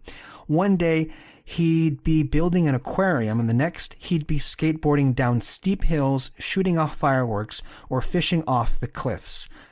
As you can tell off the bat, this is very reminiscent of what you see in the actual movie. So, you know, these people, they write what they know. One time he bought a pet python and snuck it into school for several months. He confided years later that he was terribly afraid of it, but that he bought the snake to conquer his fear. As it was, nothing ever got boring with Alberto. We were always exploring and running around small medieval carraghi, which are narrow streets, of our hometown, Genova. Not Genovia, Genova. That's a fictional place from the Princess Diaries films. I just wanted to... It's real in my heart. But summers at the sea were what we loved the best. Genova is a seaport town in the middle of the Ligurian coast, also called the Italian Riviera. We spent our days taking trains to different beaches and rocky outcroppings along the coast. We shared some amazing food on these outings. Focaccia and farinata, anguria, and tons of, which are Ligurian flatbreads, ice cream, and ice pops. Flavors that to this day transport me right back to a rock by the sea. There weren't many sea cliffs that we didn't jump off, and Alberto was always there to dare me to leap. It was scary, thrilling, and freeing all at once. Chances are you have that one special friend you grew up with whose passion and sometimes questionable judgment dragged you into some adventures, what today we'd call growth opportunities, quote unquote. With this movie, I wanted to celebrate the kind of deep friendships that help us uncover who we want to be, the friendships that usher us into adulthood, and that we carry with us for the rest of our lives. I also wanted to celebrate those never-ending days in the sun, filled with summer sensations and the intoxicating possibilities of what comes next. Lastly, I'd be remiss not to talk about leaping from the highest cliff of all, namely the epic journey of making this film. Once again, I was able to find the courage with friends by my side, the most talented and giving team I could ever have dreamed of. This book contains just a tiny fraction of the amazing and creative contributions from some of my friends and colleagues at Pixar. I sincerely hope you enjoy it. Enrico Casarosa, director. P.S. I have a favor to ask. Reach out to that friend you once had from those formative days of awkward adolescence and self-discovery. It'll give you the opportunity to tell them how important they've been in your life. I bet they might even remember some hilarious moments you've long forgotten. So I was just reading this the first thing when it came in the mail, and it was just kind of in tears. It was just a beautiful thing to write, and I want to thank Alexis and David for giving me this. I really do love this particular book, and that was just a sweet note from Enrico Casarosa, and I think really encapsulated what this movie was about, but also in just that short passage, really kind of, there are several scenes from the film that really kind of like are recontextualized, that it basically all came from his childhood in this place. And that's such an awesome thing to see, that he was able to bring his life into this movie just like that. So, yeah. Wanted to get that out there with Luca, now streaming on Disney Plus. Yeah. Exclusively, unless you pirate it, which, let's be real, pirating was a big thing this year. Yeah. Because there are now beautiful 4K copies available on streaming services. So there's that. One other thing that came available on Disney Plus. This is the Eternal section, by the way. If you want to tune out, here's the next warning. But Eternals is now streaming on Disney Plus. It is? It is. It absolutely is the famed worst MCU movie in history. And, well, if you listen to our review, that's clearly not how we felt about it, but I wanted to read this piece here because I was kind of weirded out by it because of how eerily similar this was to my particular experience. But this is a piece that was written in Empire by Ben Travis, and it was titled "Why Eternals Deserves a Second Chance at Disney Plus." And why I'm reading this now is because, well, first of all, I want to. Second of all, I can. Third of all, I have Peter here as prisoner. And fourth of all, it actually really perfectly encapsulates my feelings as to my experience was, because if you recall, I was terribly confused by this movie, it seems like, because I kind of walked out of it not liking it Questioned at all. a lot of things. I know, I kind of hated it. I kind of hated a lot of things about this movie and kind of hated watching it. But then things turned around completely. So this is what he writes. So grab your popcorn. Should you have to see a film twice in order to really get it? The answer in principle should be no. Repeat viewings of a movie you already enjoyed often deepen the original experience, but when a rewatch becomes a prerequisite, again, you said this before, I think, and Alexis pointed this out, Peter. You said you kind of had to do your homework with this movie, so that's one of those thoughts that's being brought back here. It suggests the all-important first viewing won't satisfy in its own right. But some films undeniably play completely differently and far more successfully on a second go. When you're more attuned to certain storytelling rhythms, destinations for character arcs, or thematic preoccupations. I struggle to think of a film in recent years that has shape-shifted more significantly for me on a rewatch than Chloe Zhao's Marvel epic Eternals, the most divisive MCU movie in years, earning conflicted reviews, sparking lukewarm buzz, and swiftly muscled out of multiplexes by No Time to Die and Dune and two other 150-minute plus blockbusters that more successfully vied for audiences' attention. When the end credits rolled on my first viewing of Eternals, I couldn't make head nor tail of what I'd just seen, a rarity when it comes to Marvel movies. As an MCU mega fan with a personal predilection for fence-swinging, fantastical sci-fi epics, who also loved Zhao's awards-friendly character dramas The Rider and Nomadland, which were great. I saw Nomadland. I think you also saw The Rider, Peter, which I've yet to see that one. And you also thought it was great. I was primed to fall head over heels for it. But while elements of Eternals clicked when I first saw it, the multiple millennia-hopping time span, the Jack Kirby-inspired cosmic celestials, Kumail Nanjiani's charismatic Kingo, those are things that worked, he said. So many parts left me cold. I felt myself on the outside of the film as it played, stewing on questions rather than getting swept up in it all. Why introduce us to engaging characters like Salma Hayek's Ajak and Don Lee's hulking Gilgamesh, only to bump them off and instead center on Richard Madden's snooze-worthy Icarus? Why was the largely unthreatening reemergence of the deviants deemed an event significant enough to require the intervention of 10 superpowered beings? Why were some of the new heroes so personable while others so distant? Even while admiring many things in Zhao's film, I felt bamboozled come the credits. This is exactly how I felt. I was you hated it. What was this? On second viewing, so much changed. There's a major reason for that. The story Zhao initially presents viewers with is not really the story of Eternals. And the film's true narrative involves unpacking a mystery you don't even know is there first time around. Because it's not really about the reemergence of the deviants, and Icarus isn't the dull, steadfast hero he initially appears to be. Eternals is a film about losing or questioning your faith, of realizing that the story you were brought up believing is no longer one you align with. And to pull that off, Zhao tells the audience 90 minutes of lies before unfurling the horrifying truth that Icarus killed Ajak in the name of serving the Eternals' celestial deity Arishem, and that the very reason for their existence is not to defeat the deviants, but to allow Earth to perish for a new cosmic life to be born. The episodic family reunion prior to that revelation has all been Icarus stalling for time.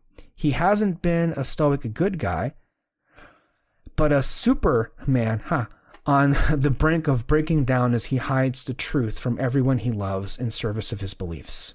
Not so boring after all, then.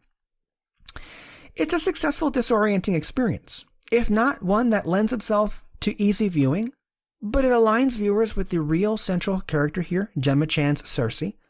Cersei, I still can't believe how he says it. Cersei.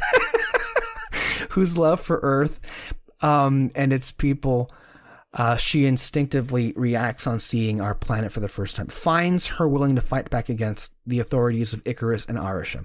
When those twists are revealed to her and the real plot unveils itself for the audience, it's a light bulb moment that kicks the whole film into gear.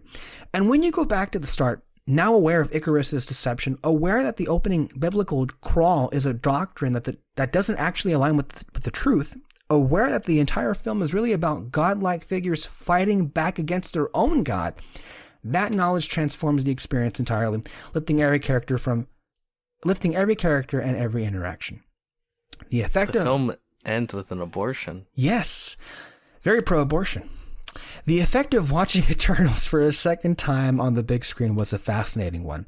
Every frame of the film was the same as before, as was I, but the magic middle ground where the film and I met conjured wildly different results. Since then, I've become a true believer, urging anyone who wasn't sure about the film to give it another go. Ready to convert more viewers to the cause and bolster the numbers of the Eternals is actually great. Unimind. Because what struck me as I became fully hooked on a second viewing, with its beautifully shot fight sequences, meaty explorations of existential questions, and Kumail Nanjiani doing a Bollywood dance, is that it's everything Marvel skeptics always say they want MCU movies and modern blockbusters to be. It's a huge film wrangling with massive ideas, boasting brains and brawn in equal measure, and bearing a real authorial stamp from Zhao, evident both in the natural vistas that echo the look of her previous films and in the clear influences from the likes of Alan Moore's Watchmen and Zack Snyder's Man of Steel.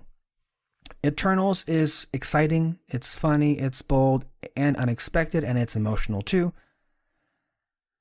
You shouldn't have to watch a film twice in order for it to work.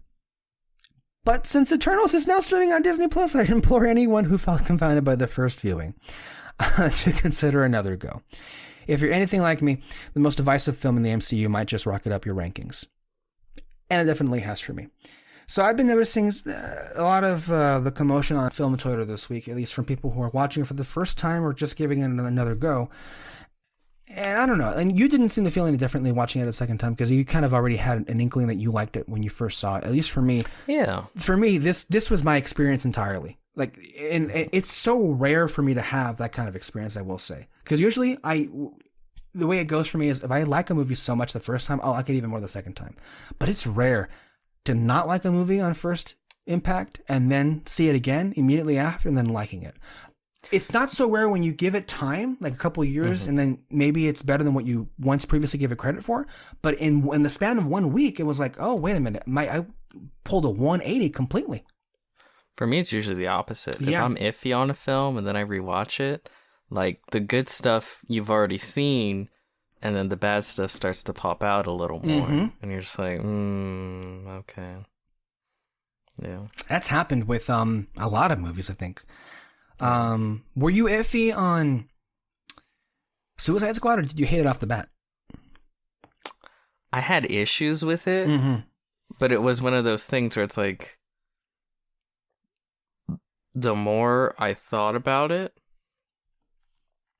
like, remember, like, afterwards, I'm like, it was okay-ish. I don't think I trashed it. No, you didn't. Not that first night. The next day, you definitely trashed it. The next day, though, I did, because then I had time to just think about the film, and sometimes that's all it takes, right? Like, the good stuff, if it wasn't that good, it washes away pretty quickly, and the bad stuff, if it's worse than you originally think, it starts to rise a little more.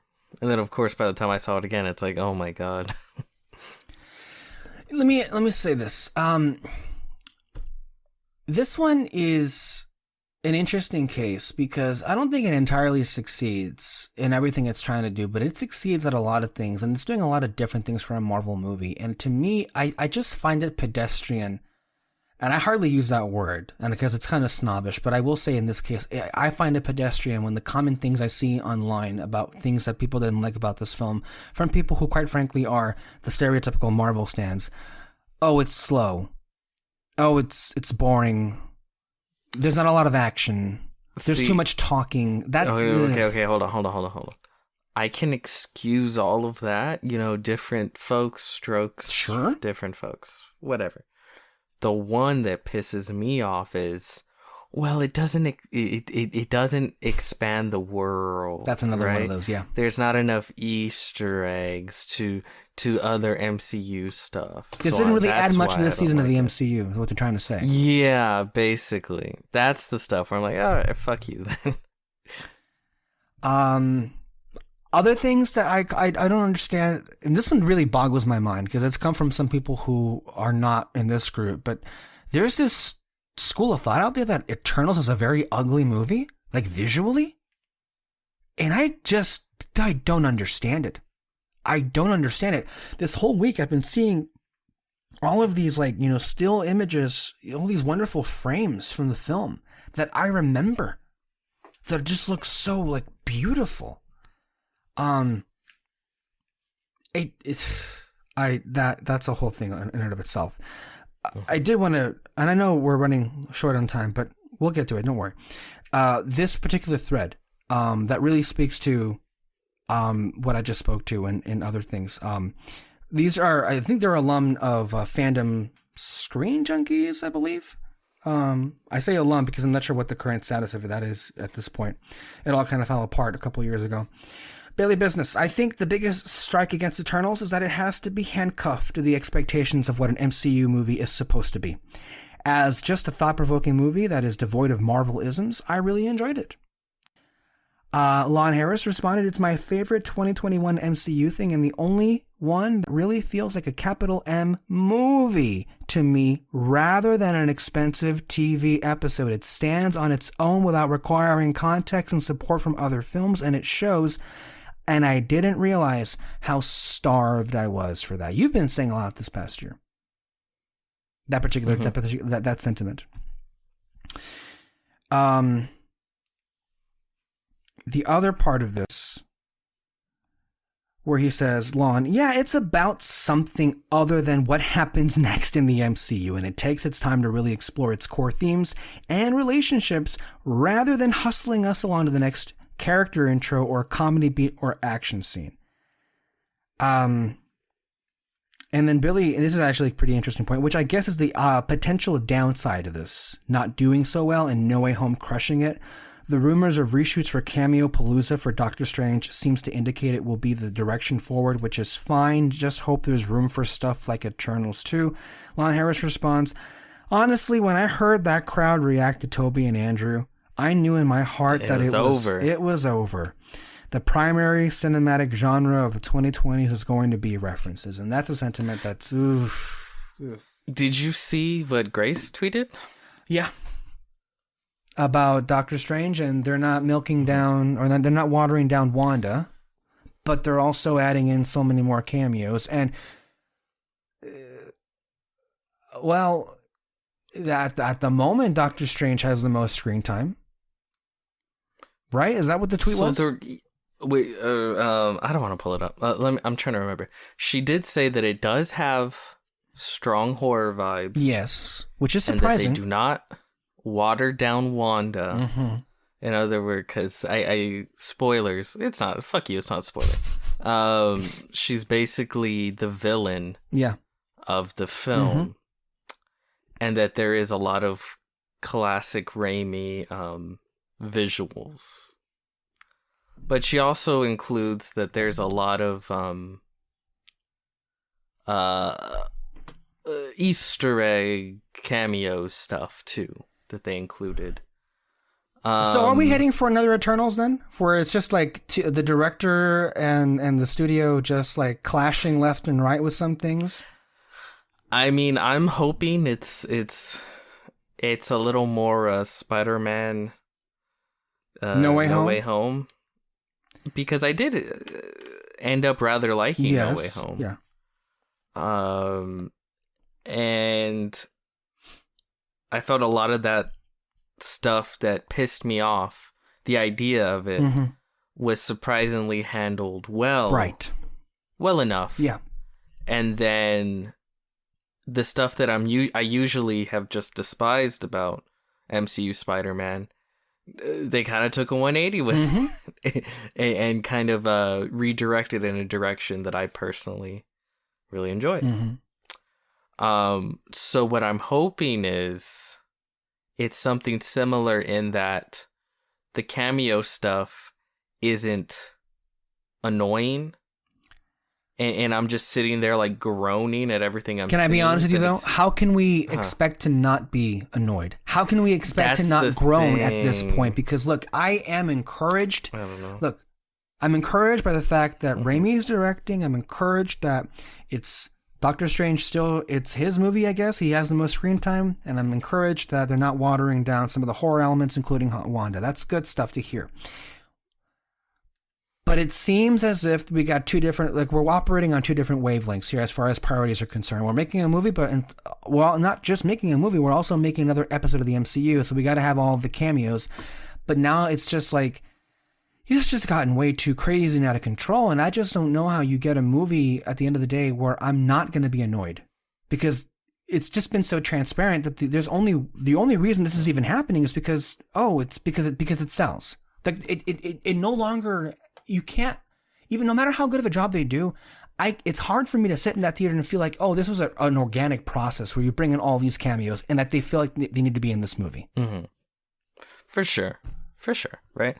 I guess even though you sound like more cynical than me in this situation, I'm far more cynical. And in the fact that like I hate it, like I hate it with the Fire of a Thousand Suns. So when I watch it and it's not that bad, like it's like, oh, it kind of works, I'm like, okay, and then I can kind of go with it, right? Yeah. I guess for me is as long as it's not too annoying. The fact that it exists is always going to be a little bit annoying, right? That it's like, of course we're doing this kind of fan servicey stuff. But as long as it's not too annoying, I can get with it. And then if the individual character stuff works, then I can get fully on board. Like I'm able to get fully on board with No Way Home. So that what I was trying to compare it to Doctor Strange, it's like, okay, if the cameo stuff isn't too annoying, if it's like they do it well enough, and then the Doctor Strange stuff, which I imagine is where you mostly have Sam Raimi at, is really cool, right? Like crazy visuals, his awesome directing, scarier than most Marvel films. It's just everything you would hope for with Sam Raimi mixed with Doctor Strange. If you're able to get that and the cameos are not that, annoying or off-putting or anything like that, I could see myself coming out going like, yeah, I similar to No Way Home, like I can more than roll with it. I enjoyed it. I wonder if I don't want to speculate that this is a response to the reaction that Eternals receive. I don't think it is. I think it's. I think it's too quick. Yeah, to I think it's more so that the film itself has had its own troubles, so to speak. But I can't help but wonder if maybe Raimi was able to wrestle more control away from Feige than he would have liked. And maybe the way to compensate for that is to just put in more cameos in the film that will definitely, please the fans and give them exactly what they want. So that, because I do think Chloe was able to wrestle a lot of control. The fact that she got her final edit over him, the head of Marvel, that's a pretty crazy thing. And a lot of people would contend, I'm not one of those people, but a lot of people would contend that was a mistake. I don't know where we're heading, quite frankly, with this. I keep low expectations, but I can't help but feel like maybe it won't be a No Way Home situation where like it's two movies and one ends preemptively to make way for the other. but it really feels just how we've been talking about it, like it's just two movies going on at the same time. Yeah. And that's not good. I think Doctor Strange has the ability to be more cohesive than Spider-Man, and I don't think I could have told you that a week ago. Yeah. And I think it's mainly because with Wanda the main villain, you start off already in a place where multiverse stuff makes sense, right? Like because if you remember in WandaVision, the Darkhold is like she's destined to destroy everything. Yeah. Remember they dropped that shit? They're probably, since she's the villain, they're probably gonna bring that in.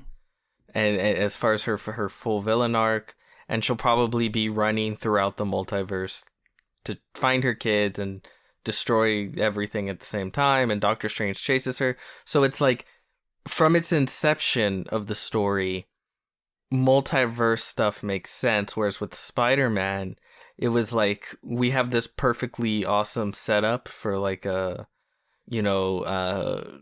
like, oh no, so everyone, Spider-Man's identity is out there, and now we need there's going to be a trial, it's going to be a whole thing. And then they just go like, we no longer want to make that movie. And they quickly push that to the side so they can make this other movie. I don't think you're going to have that with Doctor Strange, because nothing has really been set up for Doctor Strange other than this multiverse. I will say, one of the things that has me quite worried is what they end up doing with Wanda. See, maybe, but I like the idea of evil Wanda. I don't know how I feel about that. I'm sure it'll be a great performance. I'm sure it'll be used wonderfully. I just I don't want her to get Dark Phoenixed. It just feels. I imagine they will go a bit Dark Phoenix route, but in the comics, let me push up my glasses as I say this. In the comics, she literally started out as a villain. She was originally, and I actually read, because it's like in the first couple issues of X-Men from like 1965, I don't remember. She is a part of Magneto's Brotherhood of Mutants, and she literally enters as a villain, and then the whole stuff with like the No More Mutants, the all that stuff that happened in the comics, years later. Before that story, there's a setup to it called, I think, Avengers Disassembled, which is when the original Avengers were destroyed, and they were destroyed by Wanda. And she basically had a nervous breakdown, and she killed Hawkeye and Vision and like several other Avengers, because years earlier she had that mind thing where she thought she had kids and stuff like that, but Doctor Strange had wiped her mind to make her forget. And then everyone else knew, all the Avengers, everyone knew that should happen except for her. And then she remembered, and it caused sort of a little psychotic break, and then she ended up just fucking killing people, like full on Avengers kind of going crazy. And then from there, that's when House of M happened, where she created an inverse universe where all mutants were like 99% of people on Earth were mutants, and the minorities were humans. And it's called House of M because it's House of Magneto. Magneto's basically in charge of this new world. And do you feel that that's the ending they have for her in mind? Is that she creates her own universe? I honestly don't know which way they're gonna go, but I guess for me, my whole point is like the precedent of her being villainous and like it's there, and I'm aware of that, killing people. I just don't like the idea of seeing her die. Yeah, I'm not saying she won't die. It's there. I mean, Marvel kills people all the time, and they come back. Look at Vision. How many times did he come back? That's great. I love that. It's a running gag at this point. But I really love the idea of pushing her to this limit. Because my favorite stuff from WandaVision was the fact that, like, she's really this broken person and she's inadvertently sort of putting her trauma on everyone else. Like, what she did was insanely fucked up, right? And I like her because I feel like she's one of the few heroes that's allowed to have these shades of gray. I was gonna go with fuck uppery in her. The borderline just evil shit she'll do sometimes, and I like that. And also, I think that Kevin Feige understands how popular she is, especially since the show. She has gotten insane. That costume. I didn't tell you this, but like when we went to Disneyland with I went with Kyle and Alexis and David, we walked by. It was during the Halloween parties. This girl was like had the most like authentic and amazing Scarlet Witch from the show costume. Like it is such a popular costume because of the show. Like her popularity as a character really exploded through WandaVision, you know? Yeah, so who knows? Real quick here, we should probably talk about. Okay, I saw recently a film called Passing. It was good on Netflix. Also on Netflix was The Lost Daughter. Passing was with Ruth Negga and Tessa Thompson, and it was directed by Rebecca Hall. The Lost Daughter was directed by Maggie Gyllenhaal, and it starred Olivia Colman, and that one was very good and kind of traumatizing because it's like really kind of the ultimate anti-having kids movie if there ever was one. But it's really good. It's a little artsy for that way because you see the audience score is not very receptive toward it, and I would say that's what it was. I think it's a really good movie. Coda was great. I mentioned that. I, for the first time, saw some older films like Pleasantville with Tobey Maguire and Reese Witherspoon, and that was great. I loved it. Also, Train to Busan from 2016 was, oh my fucking god, that movie is very good. It's amazing. Yes. It's an amazing movie. What else? Oh, I also saw the terrible film Red Notice. With Gal Gadot, Dwayne The Rock Johnson, and Ryan Reynolds. Because I wanted to see more movies, and I wanted to give it a chance, and I shouldn't have because it was bad. It is honestly the laziest movie I've seen all year. It is all of those three actors are just like phoning it in at this point. They're all on auto drive, just doing their own shtick, and it just doesn't work. But they're making 2 more of them. Of course. And it's the most expensive movie ever made from Netflix. Is it? Oh, God. And 90%. And they say it's the most successful movie that they ever debuted. Oh, my God. I mean, it makes sense, but... It's the stars. Yeah. It's streaming. It's like, oh, I like Dwayne Johnson. I like Ryan Reynolds. It's just a click away. Okay. I saw a pretty fucked up short film, The Simpsons and Plusiversary. The Simpsons at a Disney Plus commercial short movie. It was the weirdest shit ever, where it's like all these Disney characters. I sent you clips of it, right? Yeah, you. Oh my God, you did. I hated it. Can you believe that? I didn't know this thing existed. Yeah. Okay. And then I rewatched some films. In the Heights, Free Guy, Raya, Encanto, and Being the Ricardos.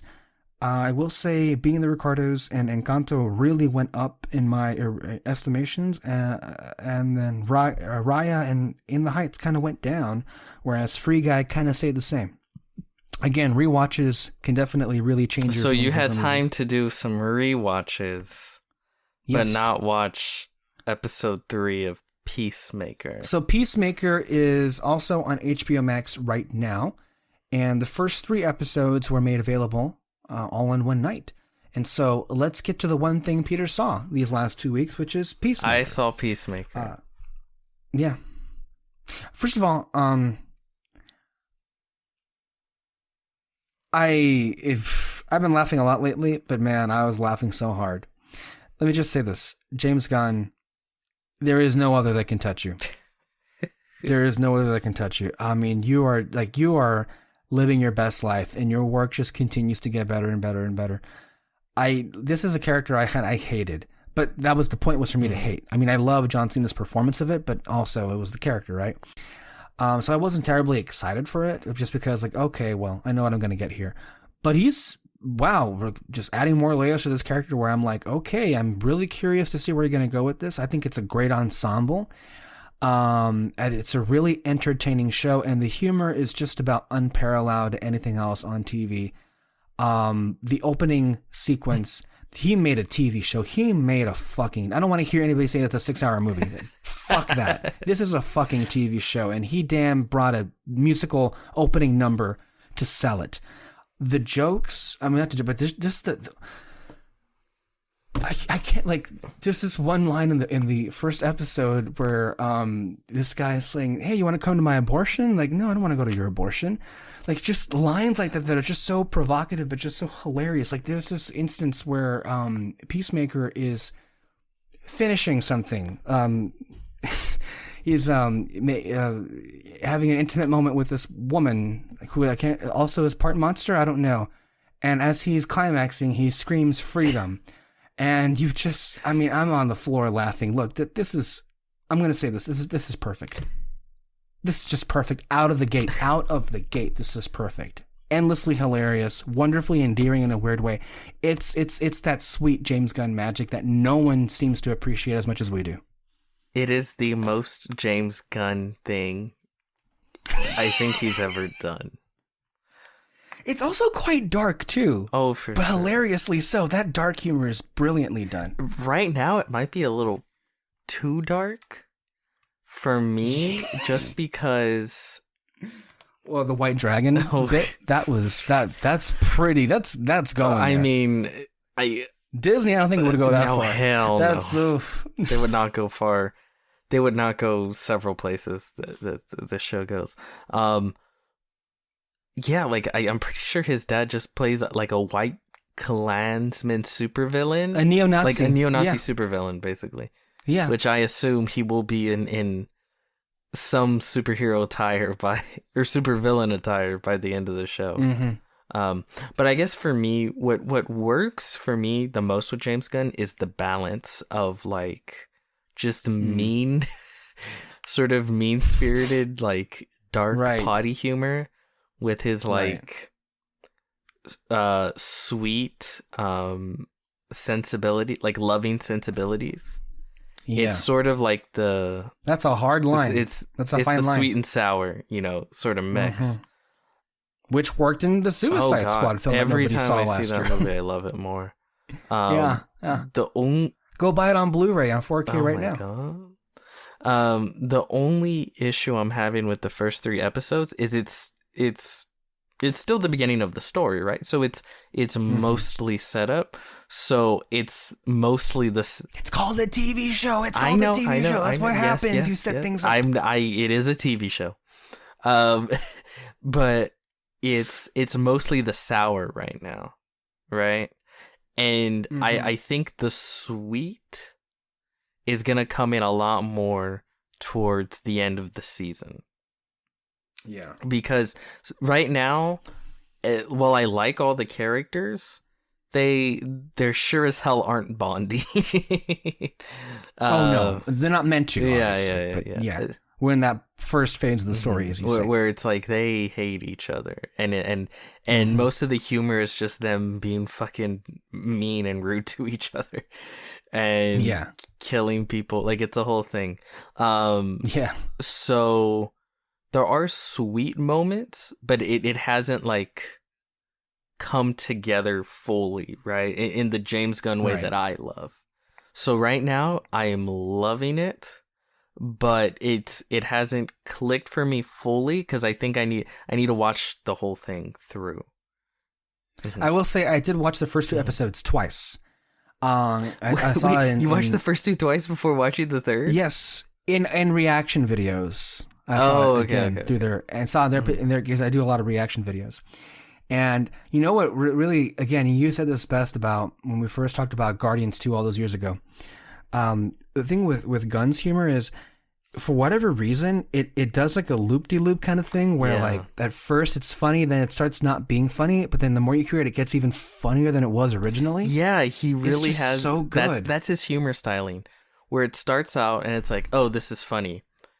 But then he keeps going and you're like it's kind of getting stupid. But then by the end of it, it's he does something to make it funny again, and you're like, oh, okay, I guess that worked. Like Taserface was a great example of that in Guardians 2. Like at first it's like Taserface, like, oh, that's funny, but then you just keep doing it, and it's like, we get it. In the first episode, there's this like I don't know how long it goes on, but in one of the opening scenes, Peacemaker is having this like debate with one of the janitors there that he bonded with in the hospital. That was great, and he's going about. It was hilarious because he was talking about the janitor, how Peacemaker was kind of racist, how he was disproportionately killing minorities more so than white people, and then he was saying, okay, I'll try to keep in mind to kill more white people. And then he was like, okay, that was so that's funny. Great. That first conversation sold me. He's like, you want to fuck chicks? Awesome. Fuck dudes? That's cool. But once you start fucking fish, we got a problem. So dumb. But no, it works. And again, it's one of those things where it's like, you like all the characters. Or like, maybe you don't like all of them, but they're all interesting. Like, I really like Amanda Waller's daughter, maybe because she's the most human, and she brings the most like human side to her. And I have been saying this forever, and you know this, and I feel very vindicated, having watched all 3 first episodes. John Cena is fucking fantastic. Like he's genuinely. We have been saying this forever, and we have been vindicated because I was one of the early ones years ago when I first saw his movie. Yes, and also in Bumblebee, that this guy has got something here, and just give it a couple years, he's going to hit it big. He's got something going on. He's like a genuine actor. I think far more so than The Rock. Yeah, he's far more engaging and interesting. At least I would say. Before I used to say like, well, The Rock is better because he's been doing it longer. But give John Cena time. Maybe he can catch up because I see more of it with him. I mean, looking at him through the show, I think he's a better actor than, like, John Cena today is a better actor than The Rock today. Yeah, because he's kept working at it. He's kept getting better. There's a. I think he has to. There's layers to this character, right? And he has to portray those layers. Like, some of his best acting is when he's with his dad, and he kind of just turns into like a cheapish boy that is just kind of looking for his approval, but he also knows his dad is a piece of shit, and he's just but he still wants his dad's approval, and he's able to navigate that so well. That's not easy. It's not easy. Because this guy is like, this character really on paper shouldn't be likable. No, not at all. I know. I think John Cena is genuinely, I think he's got it. I think he's really, really good. A lot of nudity. Yeah. This is what I'm saying. This is the most James Gunn shit. Like, this is back to his old, like, pre-Guardians days with, like, even Trauma, fucking the Trauma shit, Slither, Super. Like, this is James Gunn at it, going back to his roots, as Kyle would say. It really is. Like, if you thought the Suicide Squad was that, no, this is even more so. This is it here, like, for sure. Like, the tone and even like the so much of it reminds me of Super in a lot of ways. From the humor to just the violence, very violent, very sexual. Everything is so fucking sexual. You know what else I will say about it? And I think it speaks to the quality of the show that no one's pointed this out, but it just, at least I'm speaking of the first 2 episodes, nothing that I've seen so far is that out of the ordinary for television production value. Oh yeah, for concerned. Sure. Well, except for one thing. Eagly looks really good. Oh yes, that's true. There was a couple, which is also a fun component. For sure. Yeah. Gunn loves those types of characters. And he said it's all CG. I guess at one point they tried to have an eagle on set, and he's like, the eagle didn't like it, and I wasn't gonna force the eagle to do any kind of shit. So it's like, it's all CG. It's really good CG, like genuinely really, really good. But yeah, that's what I'm saying. Like, it is a television show. Now, obviously, there is some sci-fi components to it. As the season goes on, it might get a little crazier. Clearly, there's something going on with Project Butterfly. Something not human, a non-human threat. Maybe? It seems like it. Right. I do want to clarify. I know you didn't take it this way, but to clarify the audience, I was not pointing that out as a point of criticism. Oh yeah, I know. To me, I was saying it was a really big positive that I didn't think at all until I just realized that, there really wasn't all that effects stuff. And just so you understand, the HBO Max shows, like Peacemaker, that includes here, they do not have Disney Plus money. I think we talked about that before. They don't have anywhere near the money that Disney Plus has, as far as like the production value is concerned. And you know what? But go ahead. I was going to say, to me, well, you can show that doesn't really matter at the end of the day because Peacemaker is so much better than anything Disney Plus has Especially because the action scenes are really good. And they're not even like crazy special effects wise. Like, no, it's like regular, like when he's fighting the girl he hooked up with and then she attacks him. That whole fight scene, it was so good. The music and the way the camera is like pulling in and pulling out. When it starts at the doorway and then slowly pans back and then he's thrown through the wall. All of it, the choreography. That's another thing I've noticed. He's been getting better and better and better at is the action. Because the action in the Suicide Squad was superb. The first Guardians movie, it was good action. It was good. It was very serviceable. Very good. In Guardians 2 as well, there was some more interesting stuff, but it's a good action. It was a little better. And then with, I think, the Suicide Squad, he really really stepped up his game, and you can see that continue with Peacemaker. And that's how you know it's him and his talent, because it's a TV show and not necessarily the most highest budgeted, like we said, TV show ever. And you can still see that. And he said, I think in his tweet along to the premiere, is that the action choreographer, he's taking him to Guardians 3. Which is being made right now, if I'm not mistaken. Yeah, he brought him over to Guardians 3, which I'm really excited to see all this growth that he's had and how he brings it to his third and final Guardians film. I know it will never happen in a million years. For me, for my money, The Suicide Squad was one of the best directed movies of the year, period. And I would love to see the film, The Suicide Squad, get a best editing nomination, especially because the editing of that film is impeccable. It's great. And Peacemaker, all it does really is make me watch The Suicide Squad, which, by the way, according to James Gunn, from what he's told from Warner Brothers, is the most successful movie on HBO Max. DC movie. The most successful DC film on HBO Max. I think the number one is still like Mortal Kombat or something. Oh yeah, no. But no, and oh my god, if you haven't seen The Suicide Squad, which I thought was so funny, because when you start the first episode, it's like previously on, and then they show the Suicide Squad, like it's like it was a TV show or something, like previously on. It's on HBO Max, right? Like, watch it's so good.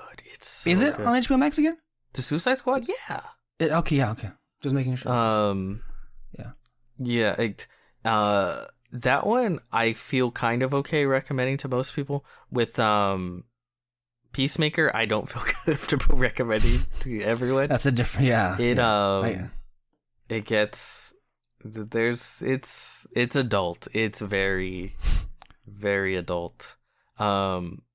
the third episode, I think, is where things start to heat up. I see. So you find out what Project Butterfly is. I won't tell you. You meet Judo Master, which was a personal favorite of mine. It's like a really famous DC villain or something? You know, in the DC intros, character? that little green guy, he throws on his shoulder? Okay. That's Judo Master. He's something else. But yeah. No. And I'm really happy that they released 3 episodes first. Me too. I wonder what's it gonna look like now on a week-to-week basis. I think it's 1 episode a week now. How many are there? Do you know? I believe 8.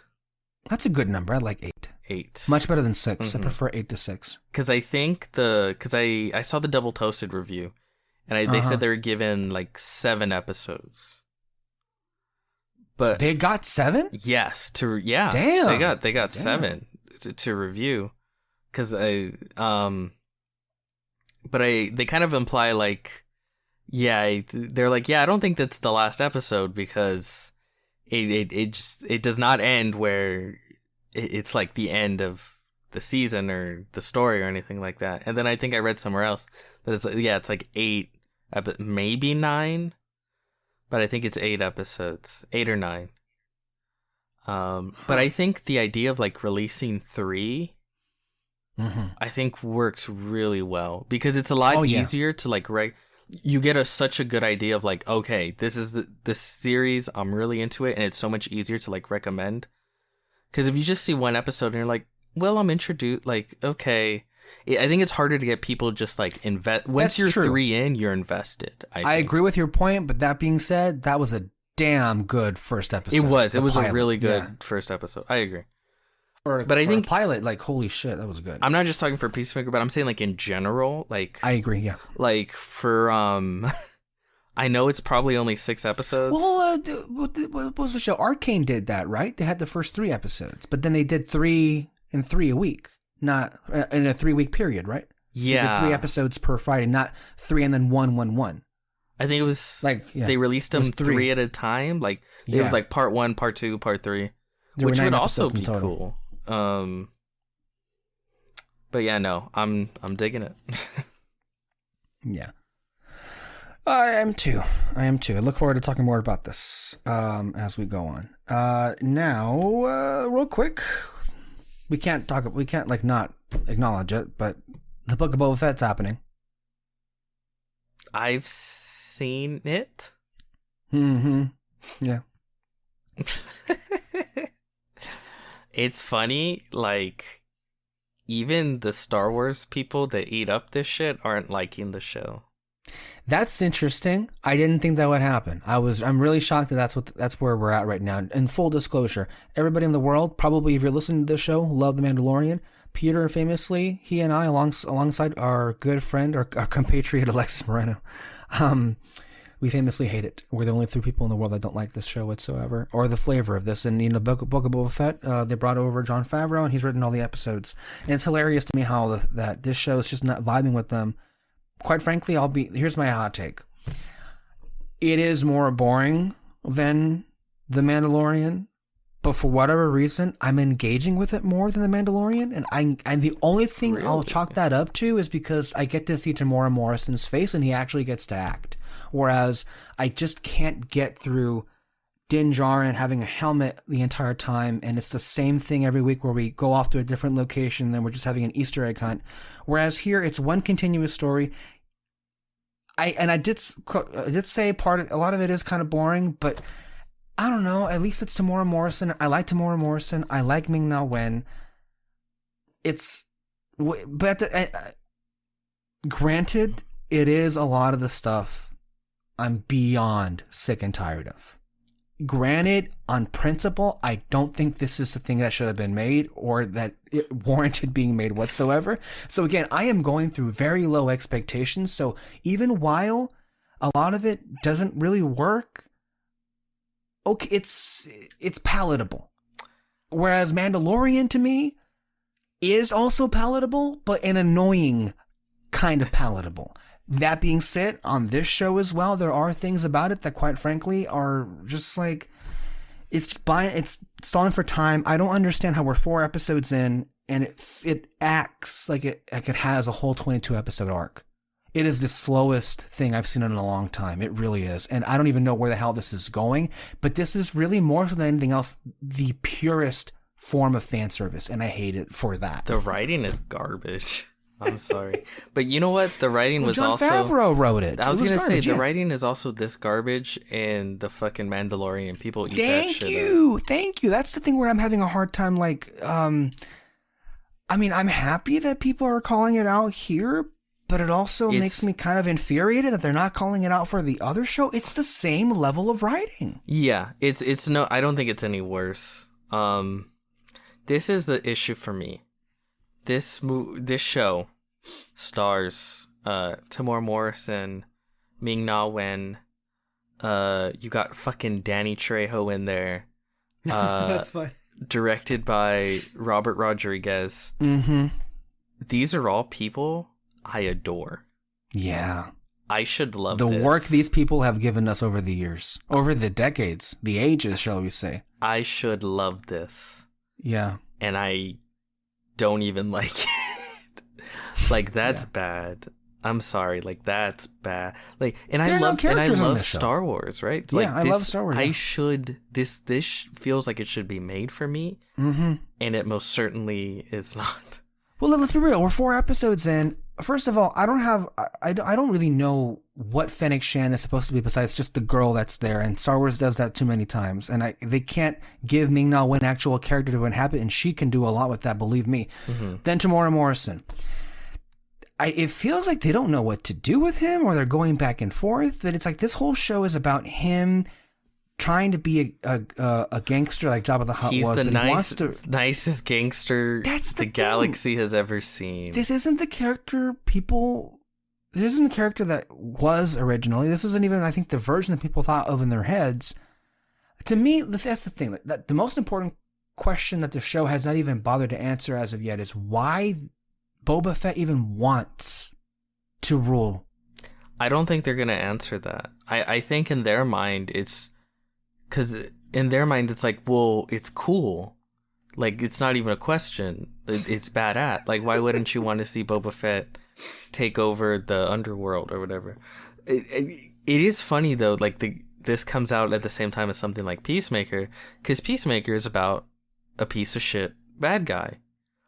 And yes, it's infinitely more adult-oriented, and I don't want the book of Boba Fett to be adult-oriented, but... it knows what it's about, and it doesn't shy away from that. I would almost be cool with a Boba Fett show if they just admit, like, yeah, Boba Fett's a piece of shit. Like he has questionable morality, and then we follow him from there. That's at least interesting. You got an interesting lead character, and guess what? Kids shows or family shows, such as the Book of Boba Fett, can have questionably moral characters. Like, you can't do that. Arcane. That's not a kid's show, but it's a kid's. Well, there's a couple of things they say fuck like straight up but honestly, if you cut out a couple of things, it 100% you could show it to kids. Throw that shit on Cartoon Network. Yeah, like I feel like I could be cool with this.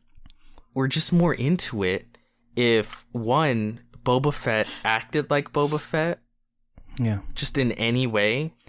I'm at the point where I'm not even know what that... I'm not even sure what that is anymore.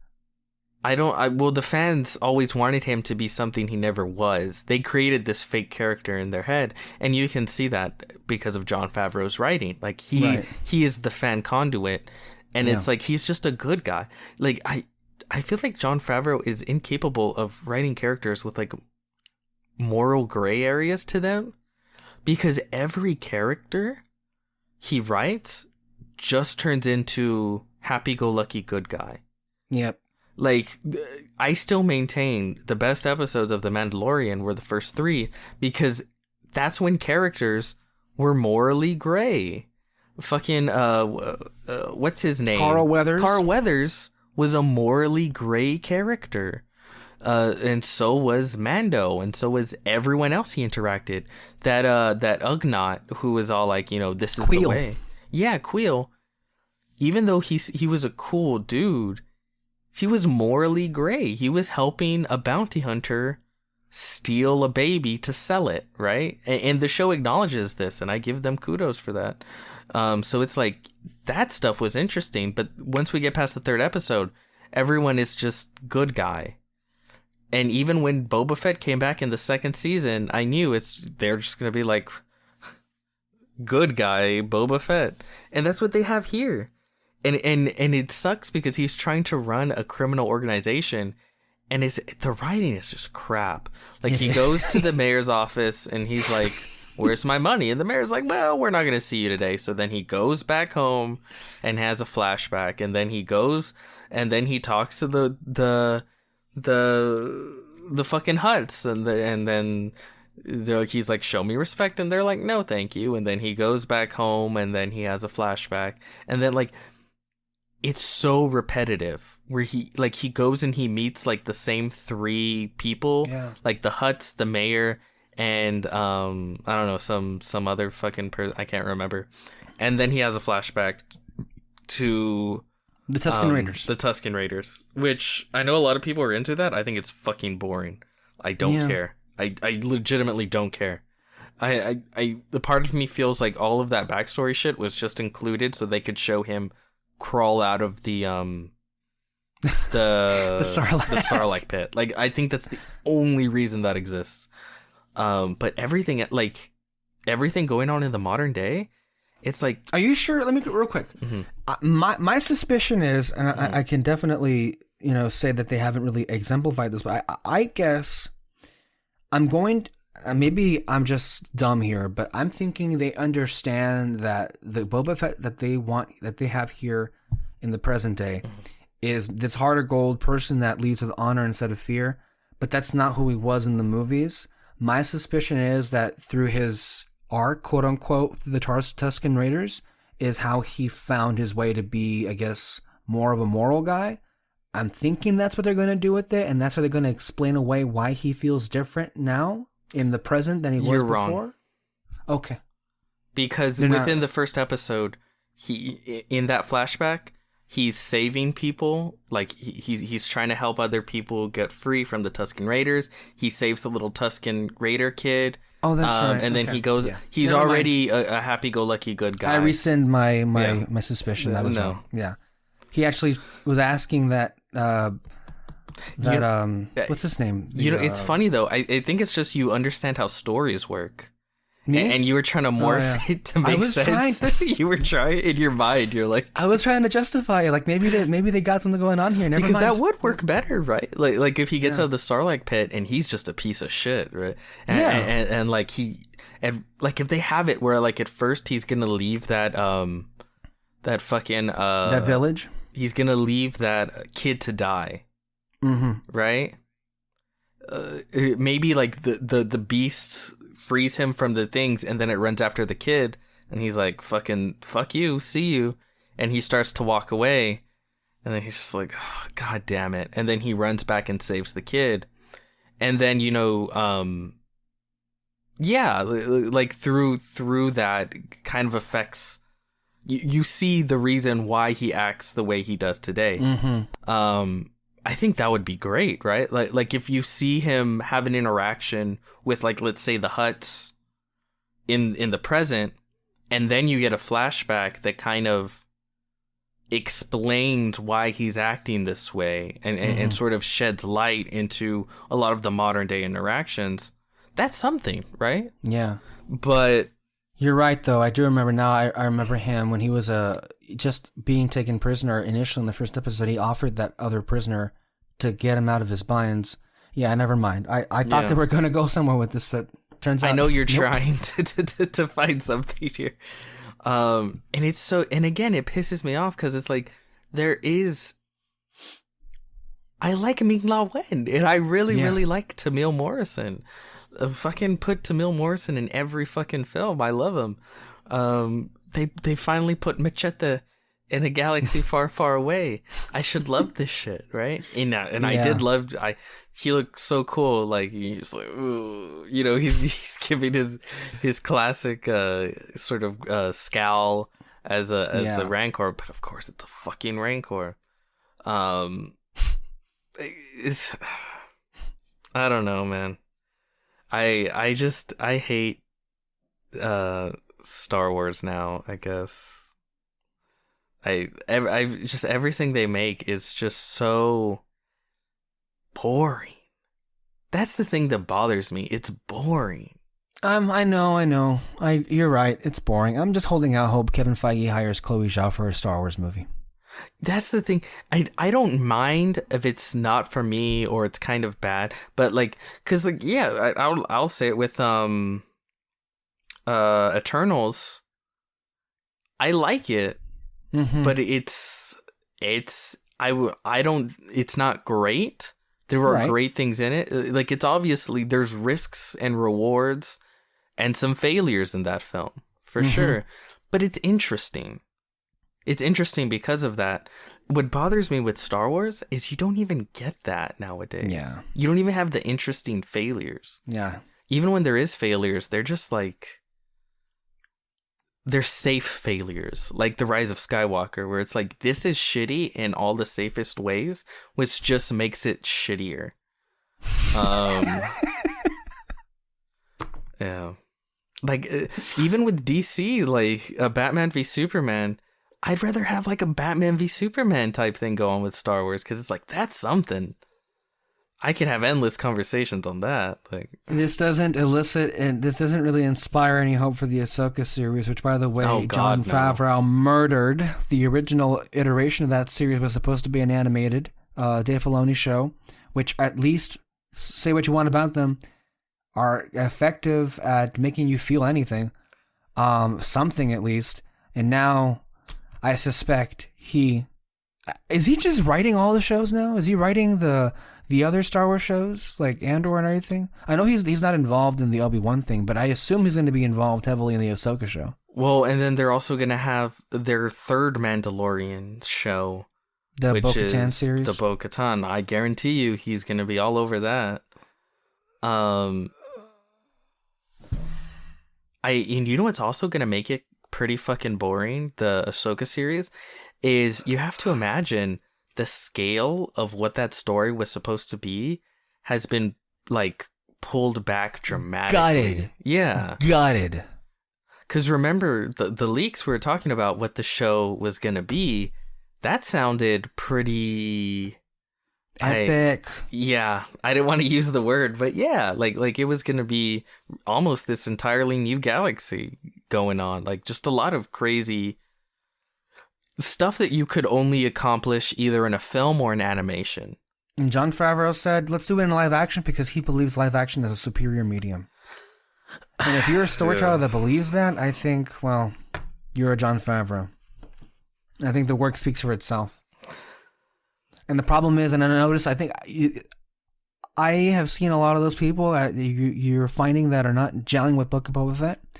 They're blaming Robert Rodriguez. Robert Rodriguez, saying that maybe he isn't the right director, which is ironic because they loved his direction on The Mandalorian last year when they introduced Boba Fett in that series. But they just can't seem to connect the dots. No, it's Favreau. That's the guy. Because the writing not sucks. Rodriguez. Rancors and Tatooine and Tusken Raiders, oh my. You know what that I've noticed also, real quick, that this show doesn't have, that Mandalorian does have? Something happened to the budget here. See, that's the thing. They're blaming Robert Rodriguez, and they're like, well, everything he makes looks cheap. He's making this show look cheap. I don't think that's true. Because look at Alita Battle Angel. Yeah, Alita Battle Angel. That thing existed. That looks amusing. That movie. That doesn't look cheap. That doesn't look like a cheap film. That's a film I really enjoy. Like, that was Fox, right? Yes. So Disney, if they ever so wanted to, they could just make Alita a Disney Plus series. with Robert Rodriguez. That's not going to happen. That never will happen. Never happen. But that's one of the. That was the last thing he directed, and if you don't count his in theaters. We Can Be Heroes type thing, yeah, in theaters, and it was a big budget action sci-fi. It got good reviews. I enjoyed it. I was like, yeah, I'm into this. And it didn't look cheap. So yes, Robert Rodriguez makes cheap looking shit sometimes, but it's usually intentional. Yeah. And I don't know. Yeah, so that's Book of Boba Fett. I'm not sure what else I can say about this. Let's move on to The Last Duel. So let's go ahead and get out our letterbox description here. We are currently at the 2 hour and 30-minute mark. I told you guys it was going to be like this. Granted, it's my fault. Yes, I was about to say that. It's 100% my fault. Let's be real about that. But here we are, the first movie review of the year. It's one of the last year's films. Of last year. Yes. What's the letterbox description, Peter?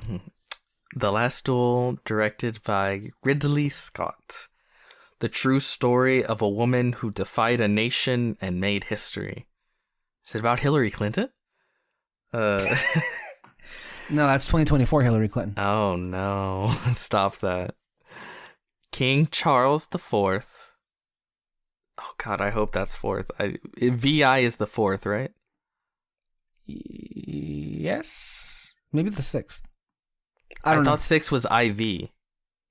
I know 5 is V. I only know this shit because of Star Wars. I thought IV was 4. Oh, fuck. Hold on. I'll find out right now. IV is 4. IV is 4. IV is 4? So VI is 6 then? Yes. Okay. I only knew that because I pulled over to see my Star Wars DVDs that had the damn Roman numerals on there. Okay. King Charles VI declares that Knight Jean de Carouge settle his dispute. Carouge settle his dispute with his squire by challenging him to a duel. A really short description. They don't even talk about what the dispute is about. What the fuck? That's like the whole thing. Whatever. Cast Matt Damon, Adam Driver, Jodie Kumar, Harriet Walter, Ben Affleck, Alex Lothar, and a bunch of other people. Directed and produced by Ridley Scott, but also produced by Ben Affleck and Matt Damon. Ooh. And if you look at writing credits, it is written by Ben Affleck and Matt Damon and Nicole Holofcener. Wow, I did not know this. Mm-hmm. Wow. And I will add to this, the Matt Damon section was written by Matt Damon. The Adam Driver section, who Ben Affleck was originally supposed to play Adam Driver's character, was written by Ben Affleck. Wow. And then that final section was written by Helen. No, Nicole, sorry. Written by Nicole. So this is interesting. Yeah. And it's not in contention for best screenplay, you say? Okay. We saw this, thankfully, because it dropped on HBO Max. Just to be clear here, it's on HBO Max because of a pre-existing streaming deal that the Fox had with Warner Brothers before it was acquired through Disney. So that's why it's on HBO Max in its Pay 1 window. And then in its Pay 2 window, it'll be on Hulu, which is the Disney-owned service where you usually dump all the Fox stuff. And not on Disney Plus. Otherwise, if you're overseas, you already can enjoy The Last Duel on Disney Plus, because there is no Hulu outside of the United States. Just a little bit of trivia there. And then also, we really tried to go see The Last Duel in theaters, and it turns out we almost caught it, but because of a work scheduling conflict, we barely missed it by a day when it was pulled from theaters. And again, if you're not aware, similarly to other films like West Side Story and Nightmare Alley, which also, by the way, were from the same studio, no one saw, bombed horrifically, and were kicked out of theaters because it was making no money whatsoever. Well, if those were big enough bombs, The Last Duel was equally that bomb, if not more so. So that's when we missed it out. We missed out on seeing it. So, but this was one we were looking forward to because we were hearing so many great things from it. And we finally caught it on HBO Max. Thankfully, thank you, HBO Max. Had a great weekend with you. Ditto. I loved this movie. I loved this movie so, and it just made me feel so depressed because when you put this next to West Side Story and Nightmare Alley in particular. Yeah, it's the trifecta old Hollywood, but when I say old Hollywood, I mean like 1990s Hollywood. I'm not talking like old. That's what I mean when I say old Hollywood. Type of films that are just fantastic, and they used to be the headliners, the blockbusters, the stuff that won all the awards and the movies that everyone talked about, and now just get shit. They get nothing. And absolutely nothing. Nothing. You get nothing. Oh my God. No, it's bad. Can I actually pull in what we're talking about here, this quote from Ben Affleck? Mm-hmm. He gave this interview talking about how The Last Duel is now particularly streaming. It came attached to this entire article about why The Last Duel is not at all a contender for the Oscars. But this is what Ben Affleck said. The Last Duel really clinched it for me, Affleck said. I've had bad movies that didn't work and I didn't blink. I know why people didn't go, because they weren't good. But I liked what we did. He means in The Last Night. The Last Duel, sorry, not The Last Night. I like what we had to say. I'm really proud of it. So I was really confused. And then to see that it did well on streaming, I thought, well, there you go. That's where the audience is. This, I think, came along with the same comments that made headlines these last couple of weeks, where he said that soon all the movies you'll see are going to be Marvel movies. And can I just say, I don't want to drag this on any longer, but let's just say here, the press at some point in the future needs to be held accountable for how they cover certain things, because it's almost as if they're trying to intentionally be infuriating, because what and they're not even connecting the dots. What Affleck said about the Marvel movies being the only movies in cinema, that is what fucking Martin Scorsese was saying all those 3 years ago, that you keep asking every fucking director about their opinion on Marvel movies. Martin Scorsese never said he didn't like Marvel movies. He said he didn't like how they're going to become the only thing available at movie theaters. That's what he was fucking saying. But the media took this and ran in a different direction, saying, Martin Scorsese hates popular movies? And then stick a microphone in everybody's face. What did you think about Marvel movies? Not the issue at all. And 2021 vindicated Martin Scorsese more so than anybody else in the world. And do you see the media giving him credit for that? No. They're just asking other director. Like, it's vindicating, right? Because this is the thing. Not only Martin has been saying, and I can say Martin because we're very close with him.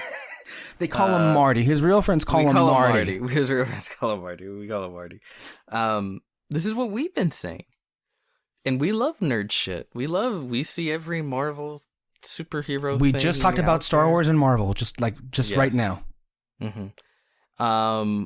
But this has been a massive problem that we have seen coming 50 miles away. Like, and we've talked about it endlessly, where it's gonna, and I actually think it's worse than I originally thought, because it's not just like Marvel Well, so that's the thing. It's not just superhero movies. It's like Marvel movies. Like, you rattle down the top WB films. Yeah. And like the top 9, I think, don't even come close to the top 10 of what Disney did. No. This past year. Like, it's insane. It's getting to the point where like one studio is just gonna own the movie theaters, and everything else is relegated to streaming. That's why the attitude that like anything that isn't a superhero blockbuster is quote unquote a streamer, that attitude really pisses me off. Like, and let's be real, that attitude apparently is what the audiences think are basically yeah, for sure, what they're practicing basically. I think the pandemic just quickened the death. of the old way of movie going. I mean, yes, we're still in a pandemic. That's true. Well, but I'm saying the pandemic quickened it, and the fact that now people are very, very choosy on what they go see in the movie theaters. And, you know, a Ben Affleck, Matt Damon sword period piece. Maybe I'll stream that later. The new Spider-Man? I gotta see that in theaters, right? Again, I want to reiterate. We tried to see it. We just... It left theaters. Yeah. Like a week later, it was gone from its premiere. And guess what? I like both of those films that I just named. Spider-Man No More Home and The Last Duel. But it is so it's not whether you like one film or the other or whatever. The issue is, it is not a good thing that you will only be able to find one type of film in movie theaters. That maybe it's because I'm a woke lib cuck, but I find diversity a good thing. Yes, I want diversity of film in my movie theaters. I want to be able to go to movie theaters and see a comedy and have a good crowd and have fun. For sure, comic book movie, have a good crowd and have fun. A period piece drama like this, have a good crowd and have fun. A musical. A musical. That's what the movie theaters were made for. Yeah. A musical and have a good time and have fun. And of course, like horror film, good time, big crowd, have fun. I want all different types of films to succeed. It is a terrible thing if only one type of film succeeds. And guess what? Of course that's going to grow fucking resentment from a lot of Hollywood if only the superhero shit, specifically Marvel, is what can make it in a movie theater. Yeah. Like no shit, you're going to get resentful. Like, I love that stuff, but even I'm getting pissed off. Like, yeah. God damn it, watch something else in a movie theater. This last December really took things up a notch, though. Like, just left and right, everything. And even other blockbusters like The Matrix Resurrections and The King's Man couldn't even have their time in the sun. And they're blockbuster films. And they didn't make any money. Yeah. But to your original point, the trifecta, Last Duel, Nightmare Alley, and West Side Story are among easily the best movies of the year. Some of the best movies in years, period. With Last Duel, the point you made earlier, how the fuck House of Gucci is the Ridley Scott movie of 2021 that's getting the awards consideration and not The Last Duel is beyond me. Fuck those people. Look, there's the power of Gaga and Leto. This film feels like it would have come out not even a year after Gladiator, which, by the way, is the same director, Ridley Scott here, that made both of these movies. It just, again, it felt like an old-fashioned movie from my time when I grew up, the late 1990s, the early 2000s, and we got some great fucking films then that we don't get now. We get great films today. We have even better films in some respects today, sure, but we had some filmmaking sensibilities in that time that no longer are employed in the movies today. Audiences have definitely changed, and maybe that speaks to why West Side Story and Nightmare Alley and definitely The Last Duel. But you know what? I am finding something of where ultimately there still is an audience. It's just that they're all on streaming. Affleck was right, they're all on streaming. Look at all these movies. How many times have we seen just this last year where the audience, these movies find audiences on streaming almost immediately when they're put on it, like Eternals is right now, like Encanto, like Luca, like The Suicide Squad, like fucking The Last Duel. It's like almost, it just reaffirms no one is going to the movies right now. I believe Gallup did a poll where like 60% of regular moviegoers from previous years did not attend a movie theater once last year. Over 60%. And the scary thing is, those people that stopped going to the movie theaters, we don't know if by the time the pandemic ends that they'll go back. Yeah, that's the scary shit right there. They may have just been trained to be like, no, like I'm going to stream it. Whatever it is that I might like that comes out of a movie theater, I'll just stream it, That was one of the worrying things going into the pandemic. It's like, well, what kind of permanent alterations will happen to the movie-going experience. That could be one of them, right? I mean, we're seeing it right now. It seems like everyone just shut in and then just came out once to go see Spider-Man. Yeah. And then that was it. Well, speaking of, like, you're talking about, like, film, the type of films that just aren't made anymore. I sent you a list I got from Twitter, all of you guys, about a list of comedies released in 2004. Oh my God, so yeah. This is all in 1 year. 1 year. Mean Girls, White Chicks, Anchorman, Dodgeball, The SpongeBob Movie, Napoleon Dynamite, Shaun of the Dead, 13 Going on 30, 50 First Dates, that's a favorite of mine, Team America World Police, Meet the Fockers, Harold and Kumar, Kung Fu Hustle, and Eurotrip. Oh my God. Like, in my mind, pretty much every one of these films is, like, classic. And these were comedies released in 1 year. And these were all, like, go to the movie theater and see in a movie theater type films. Except for maybe Napoleon Dynamite. Napoleon Dynamite didn't really hit big until it hit the video rental stores. But everything else, like, these were theater films. Like, you went to the movie theater and you saw it. I'm looking at my current movies from 2021, and as far as, like, straight up comedies are concerned, Does any exist? I got two, maybe. Barb and Star. I got Free Guy. Which is bordering, but I think it still qualifies as a comedy. Okay. Yeah. There's just certain kind of films that we're losing and just aren't getting made. Yeah. That's anyway, The Last Duel. The Last Duel is an impeccably made film. The craft on every level is firing on all cylinders. It is my idea of an Academy Award worthy movie. It is an epic. The spectacle, which isn't, there's not much in terms of, like, action sequences, which, again, to me, I don't care. I don't really have much to complain about that. But what is there is, it's to great. Me, some of the most gripping stuff I've seen ever put to film. It is, I was on the edge of my seat, feeling every bit of it.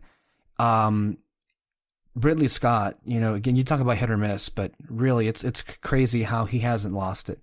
Like, this is, it feels like the Ridley Scott that just made, like, Gladiator and went to do this one. It's just, that's that good. The acting, top notch all over the place. I mean, Matt Damon and Adam Driver are great, as they always are, but particularly my favorites were Ben Affleck. Man, he brought something here that I just love. This character. He brought that douche level. Yeah, and he was giving it his all, and to also know that he also, like, wrote like part of this movie was just wow. I did not know that.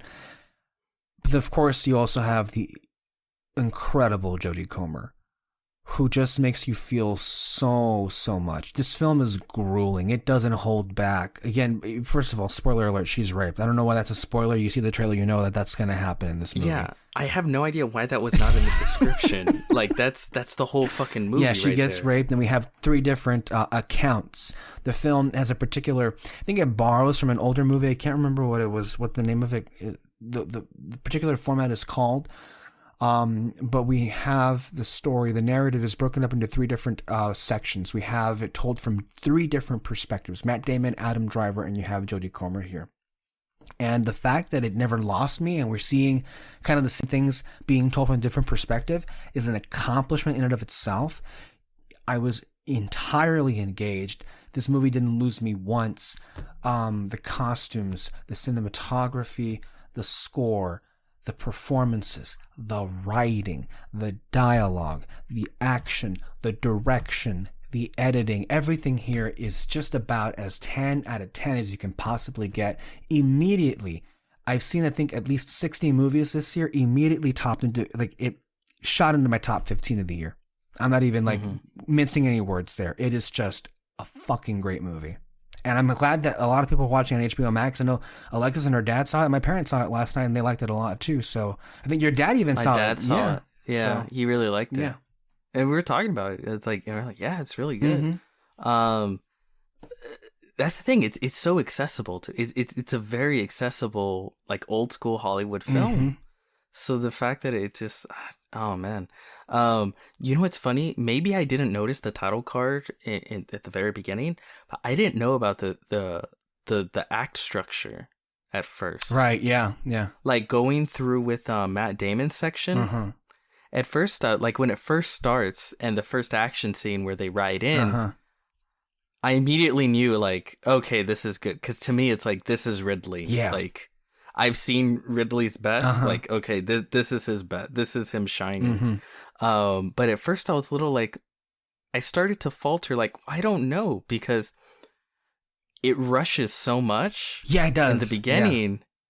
Because it's like, okay, well, here's Matt. And you're not getting to know anyone else except Matt Damon. Yeah, we fast forward through a lot of years. You fast forward through a lot, right? Because he just like, I think I don't want to keep saying Kylo. Adam Driver drops just kind of drops like, oh yeah, like, don't go back to war, like the plague's already taken your wife and your son. And I'm like, he had a wife and a son? What the fuck? Yeah, like, that came out of nowhere. and it's there's these key moments and they're good scenes, right? But it's like things are just kind of moving quickly, and you don't get a good sense for Adam Driver, and you don't get a good sense for Matt Damon, his new wife. Oh yeah. No, Matt Damon and his new wife. You don't get a good sense of the wife or Adam Driver, but you're with Matt Damon, right? And it wasn't until we hit where he's like, okay, I'm gonna challenge, and then it's like, and then when it finally gets to like the truth according to, and then I forgot, Perot or whatever his name was. And then I'm like, oh, that's what this movie is. That's fucking okay. I kind of wish I had that I didn't know that about the movie. I knew that it was going to be this way because I think I did see a review of it, and I think Gold Derby on something. So I did know it had that structure. So I had that in mind. Yeah, because I was liking it, but I was like, this feels kind of rushed. Yeah. Like, what's going on? And then when they go back, and what's cool is not everything is repeated. I love that part of it. Some things, it's like, what happened here. You know what happened. We're gonna jump over that. It's not the same thing in each of the three different like tellings of it. And as we go through all of the different perspectives, there's more nuance added as we go, and more scenes, new scenes that we didn't know about before. Like in the very beginning, it shows Matt Damon's character saving Adam Driver's life. Yeah. Right? In the very beginning, right? When they're riding into battle. And then when you see it from Adam Driver's perspective, you see him save Matt Damon's life first. Yeah. Well, again, it's like everyone's the hero of their own story, and you see that very much in Adam Driver and Matt Damon's. Like, they both have basically their own self-centered versions of how these things happened to a T. And I think I really like that because that's so true to life. Is. Like, to me, I am the hero of my own story. Right. And I'm the villain of your story. I am the main. Yes, the foil. I am, my life is my story, and people that come in and out, or family, they're like side characters or supporting whatever. But to you are the hero of your own story, and I am the villain. I am, and that's how it is for 8 billion people on this earth, right? And we sort of have we hit 8 billion already? Not yet, but we will eventually, soon. We're like at, what is it, 7.8 billion? I don't want to think about it. Yeah, too many. I'm not saying we should get rid of any. It's just a big number. Somebody call Thanos. Thanos was right. No, not really.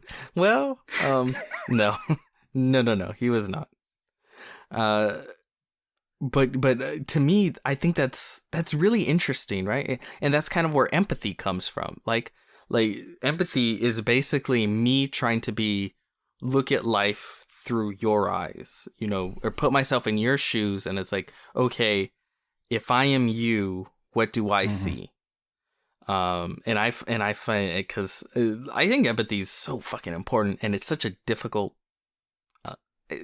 Well, I mean, humans are better than it than any other animal, but even then, I just think we need to be even more better. Of course, at it, and it's so difficult. And for storytelling, I think that's such an interesting, like in film, it's such an interesting thing to play with, right? And you basically get like 3 mini movies, because when you're with Matt Damon, yeah, it does feel like he is the main character, and there's all these side characters, and you really see things about how like I go risk my life and I'm being cheated. Like, what the fuck, you know? And then it's like, you know, I'm a good husband and I'm trying to defend my wife and fight for her. You know, you really see. And then when you look at Adam Driver's characters, it's like, I have that idiot friend who's just an oaf. Yeah. And he's always fucking shit up. And, you know, I try to have his back, but I can't have his back all the time. You know, like, I'm trying to do my own thing. I'm trying to be successful. And, like, look at his wife. Like, oh, he doesn't deserve his wife. Clearly, she would be a better match for me. And clearly, there's something there. And then you get to the wife's perspective, and oh my god, which Ridley does not so subtly hint is how things actually are. Yeah, talk about not so subtly.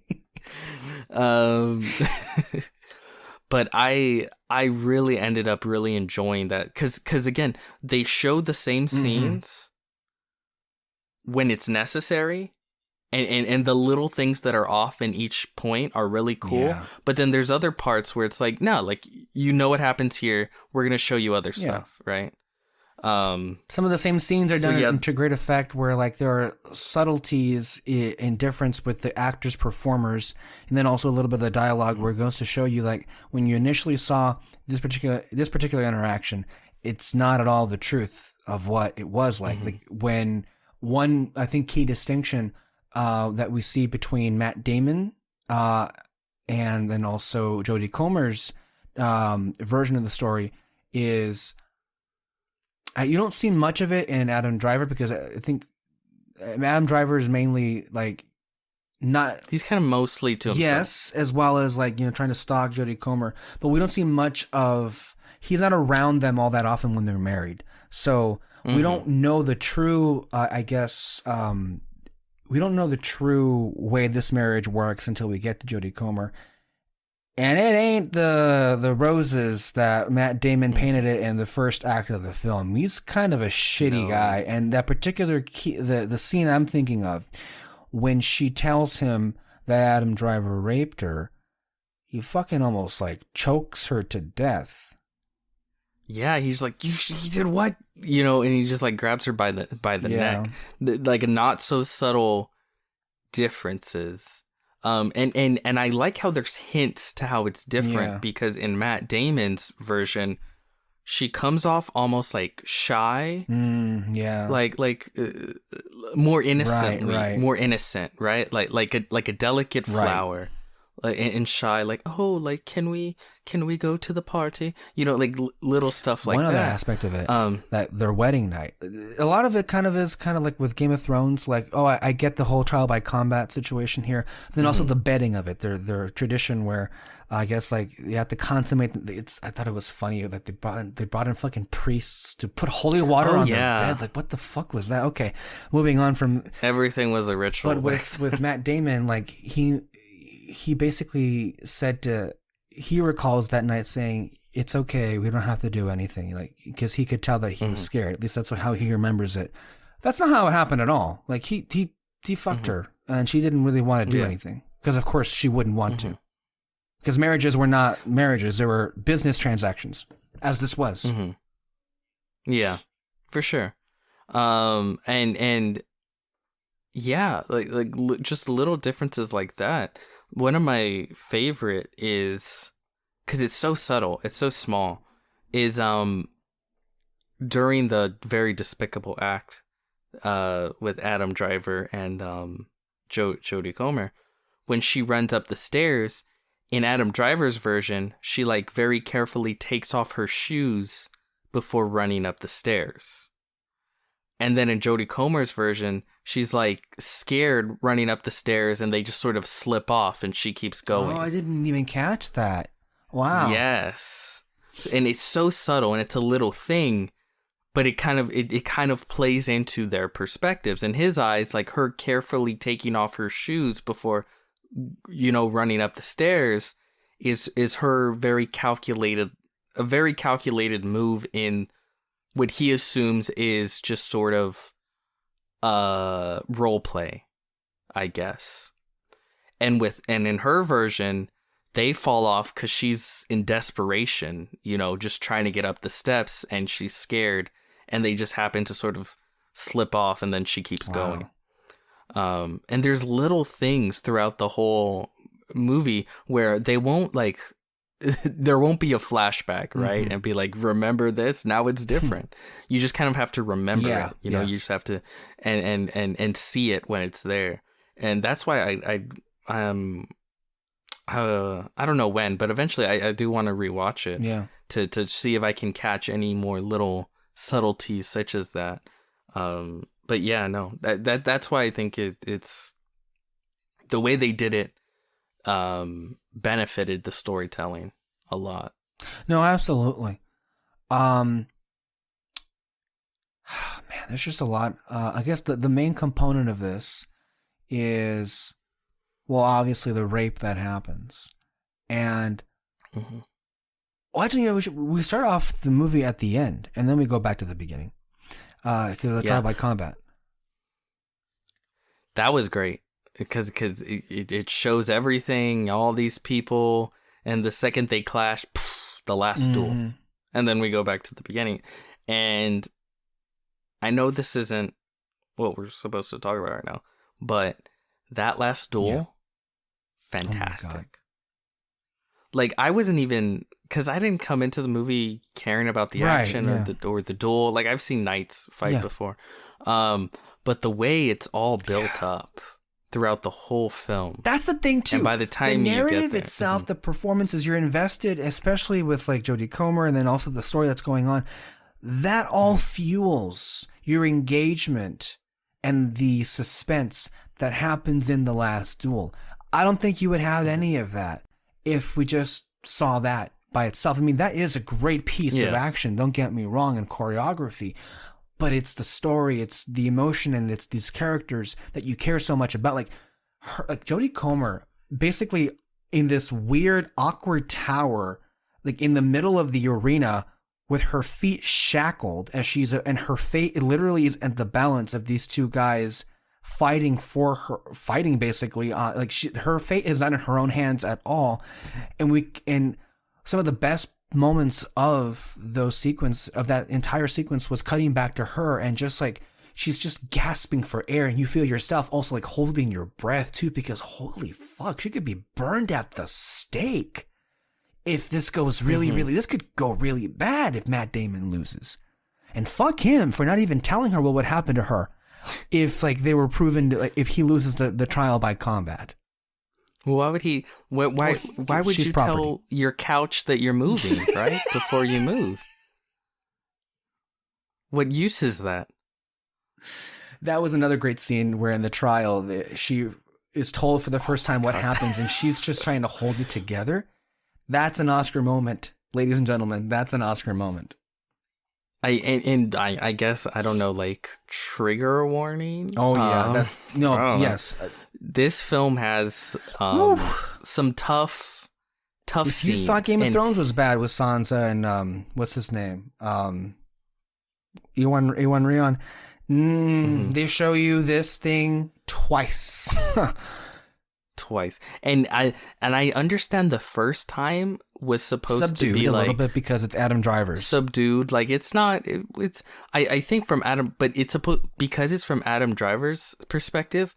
I thought they would go a little bit further to be like, well, it's not actually rape, but even from Adam Driver's perspective, right. I was like, that's rape, you know. like if there's any negative, I would say I think they should have, that first scene should have just been them both been engaging a little in mutual just show her maybe a little bit more engaged into it, basically, with it. Because at that moment you are seeing it from his perspective. You're supposed to feel like, well, she's kind of lying. Like, what the heck? They that wasn't really, rape. Come on. Like, you're supposed to be going with him at least a little bit. Yeah, but right? that was rape through and But through. for me, I was like, even from the softer version of what went on, to me, I'm like, that's clearly the first thing rape. he says like, when he puts his pants up is, speak of this to no one, or your husband will kill you. Yeah. It's... But the second version of that scene you were saying with Jodie, it's terrible. And maybe because I'm a man, I might feel this way, but I don't. That sequence itself wasn't even the most like triggering or anger inducing. It's the stuff that follows directly afterwards, where like when she tells her husband, like the thing that really just got me like, oh my god, like my skin crawling and like shaking, like this like pissing me off, was he comes home after it happens. He like comes home that night, and then he tries to sleep with her, and she's like no, and he gets pissed off, and then she tells him what happened, and then he's like okay, like I'll have your back. Now come over here and sleep with me. Like after she went through that trauma, and he's like just like forcing her to go. I don't know. Like that to me is where it like that really also got. Kind of seems like rape. Really, well, I mean, it's not. I mean, it is. Yeah. You know. Yeah. I mean, he's basically pressure. Yeah. It's the whole thing. I mean, under my definition of rape, literally everything that went on during that time period would be considered rape. But there's also what follows, all the stuff at the trial, all the things that are uttered, like where they're like, you enjoyed it, right? We apparently you called him handsome once. So I'm sorry. Clearly, was you that were asking for it. Were we at the end of the 1300s, or was that the Senate hearing for Brett Kavanaugh a couple years ago? Because that's exactly what it felt like, watching those hearings with Brett Kavanaugh and having those like clowns in the GOP like ask, blah, like, oh my god. Well, when they're like, when they said like a woman could only get pregnant if she enjoys it, to me that could have been uttered by Lindsey Graham, a Republican. Lindsey Graham's never had sex with or Ted Cruz. Ted Cruz. Maybe one of the more crazier ones. Like, I don't know what the male Madison equivalent Cawthorn? of Lauren Boebert is. Maybe Madison Cawthorn. Yeah. Just one of those crazy Tea Party Tea Party is dead. individuals. This is like QAnon. Sorry. They've evolved. Life finds a way. I prefer the term devolved. Devolve. Yeah, that's true. But yeah, I could easily see that being uttered. Like I could 100% imagine waking up tomorrow and like looking at a CNN article, and that's the headline. Like, Republican senator from Arkansas says that women. He has rejected the rape bill because women can only have, like when they talk about abortion, right? Like, oh yeah, well, I could see them saying like, well, they could only have the baby if they enjoyed it, so we can't abort the baby because it wasn't rape because they enjoyed it. By the way, real quick, if anyone that's listening that feels like we harp on the GOP too much, by the way, just this week, they introduced legislation to ban the teaching of Nazis from certain schools. And tell me one good reason why who would have any good reason to not teach about Adolf Hitler or the Nazis in schools? No. It's one thing to teach about the Nazis or even ban teaching about the Nazis. What they introduced was that you need to speak evenly without bias when discussing the Nazis. Which... You're kidding me. No, why am I... That's... Oh yes, my God. That's what it was. 100%. Which is basically saying, don't speak ill of Nazis. Well, I mean, that's the whole thing, right? That's what the GOP wants, the end because goal. they don't want to they don't want to be made to feel inferior because they're racist, homophobic, and sexist. Yeah. And they want the two sides thing that happens today in society. Yeah, no, that's why I feel no regret or remorse about saying how I feel about that particular group. But yeah, you're right. Those particular scenes were outrageous. I was having a fun time seeing Alexis live tweet us, basically. Oh my God, she was so pissed off. That was so funny. Yeah. She was saying like her dad would look at her every time. Some crazy ass thing. You have to think about this. Like, we're not women, obviously, but this has to be pretty triggering for certain women who were raped, obviously. And that's another aspect of this as well, is like, this is a movie that was written by two men, Ben Affleck and Matt Damon, who have had some not so nice things in the headlines, shall we say, about them, and maybe some insensitive behavior or things, or maybe some of their history or whatever, maybe who they were aligned with, and that would be Harvey Weinstein. Not that they engage in the same thing that Harvey Weinstein did, but they were connected through business and everything, and I think at some point they were friends. And then also you have Ridley Scott, who is very much kind of like on Quentin Tarantino's level, where they're very not at all PC guys. They just kind of say what they think. They give zero fucks about anything. They just come in and they tear shit up. Whatever's on their mind, they just say. And it's funny because like this is kind of like the most Me Too and best Me Too message movie that I've seen, and it really speaks to. I think I did see Breakfast All Day's review on this. Like a lot of women are responding really greatly to this film, and you just have to wonder, right? Like, look, we just spend the entire first part of this episode talking about the Academy Awards and the things that they value, right? If nothing else, on top of this being like, Ann Thompson from IndieWire coined this term, the steak eaters vote. Like, movies like Ford v Ferrari and Hacksaw Ridge, those films. The Last Duel is kind of in that alley. The Gladiator, Braveheart kind of like voter. If nothing else, that should that you think that would be enough to get this nominated. But it also has a message. It also has a Me Too message. That's all the rage right now. And this is not getting any kind of traction with these people at all. Like, this is just befuddling on every level. Like, hello?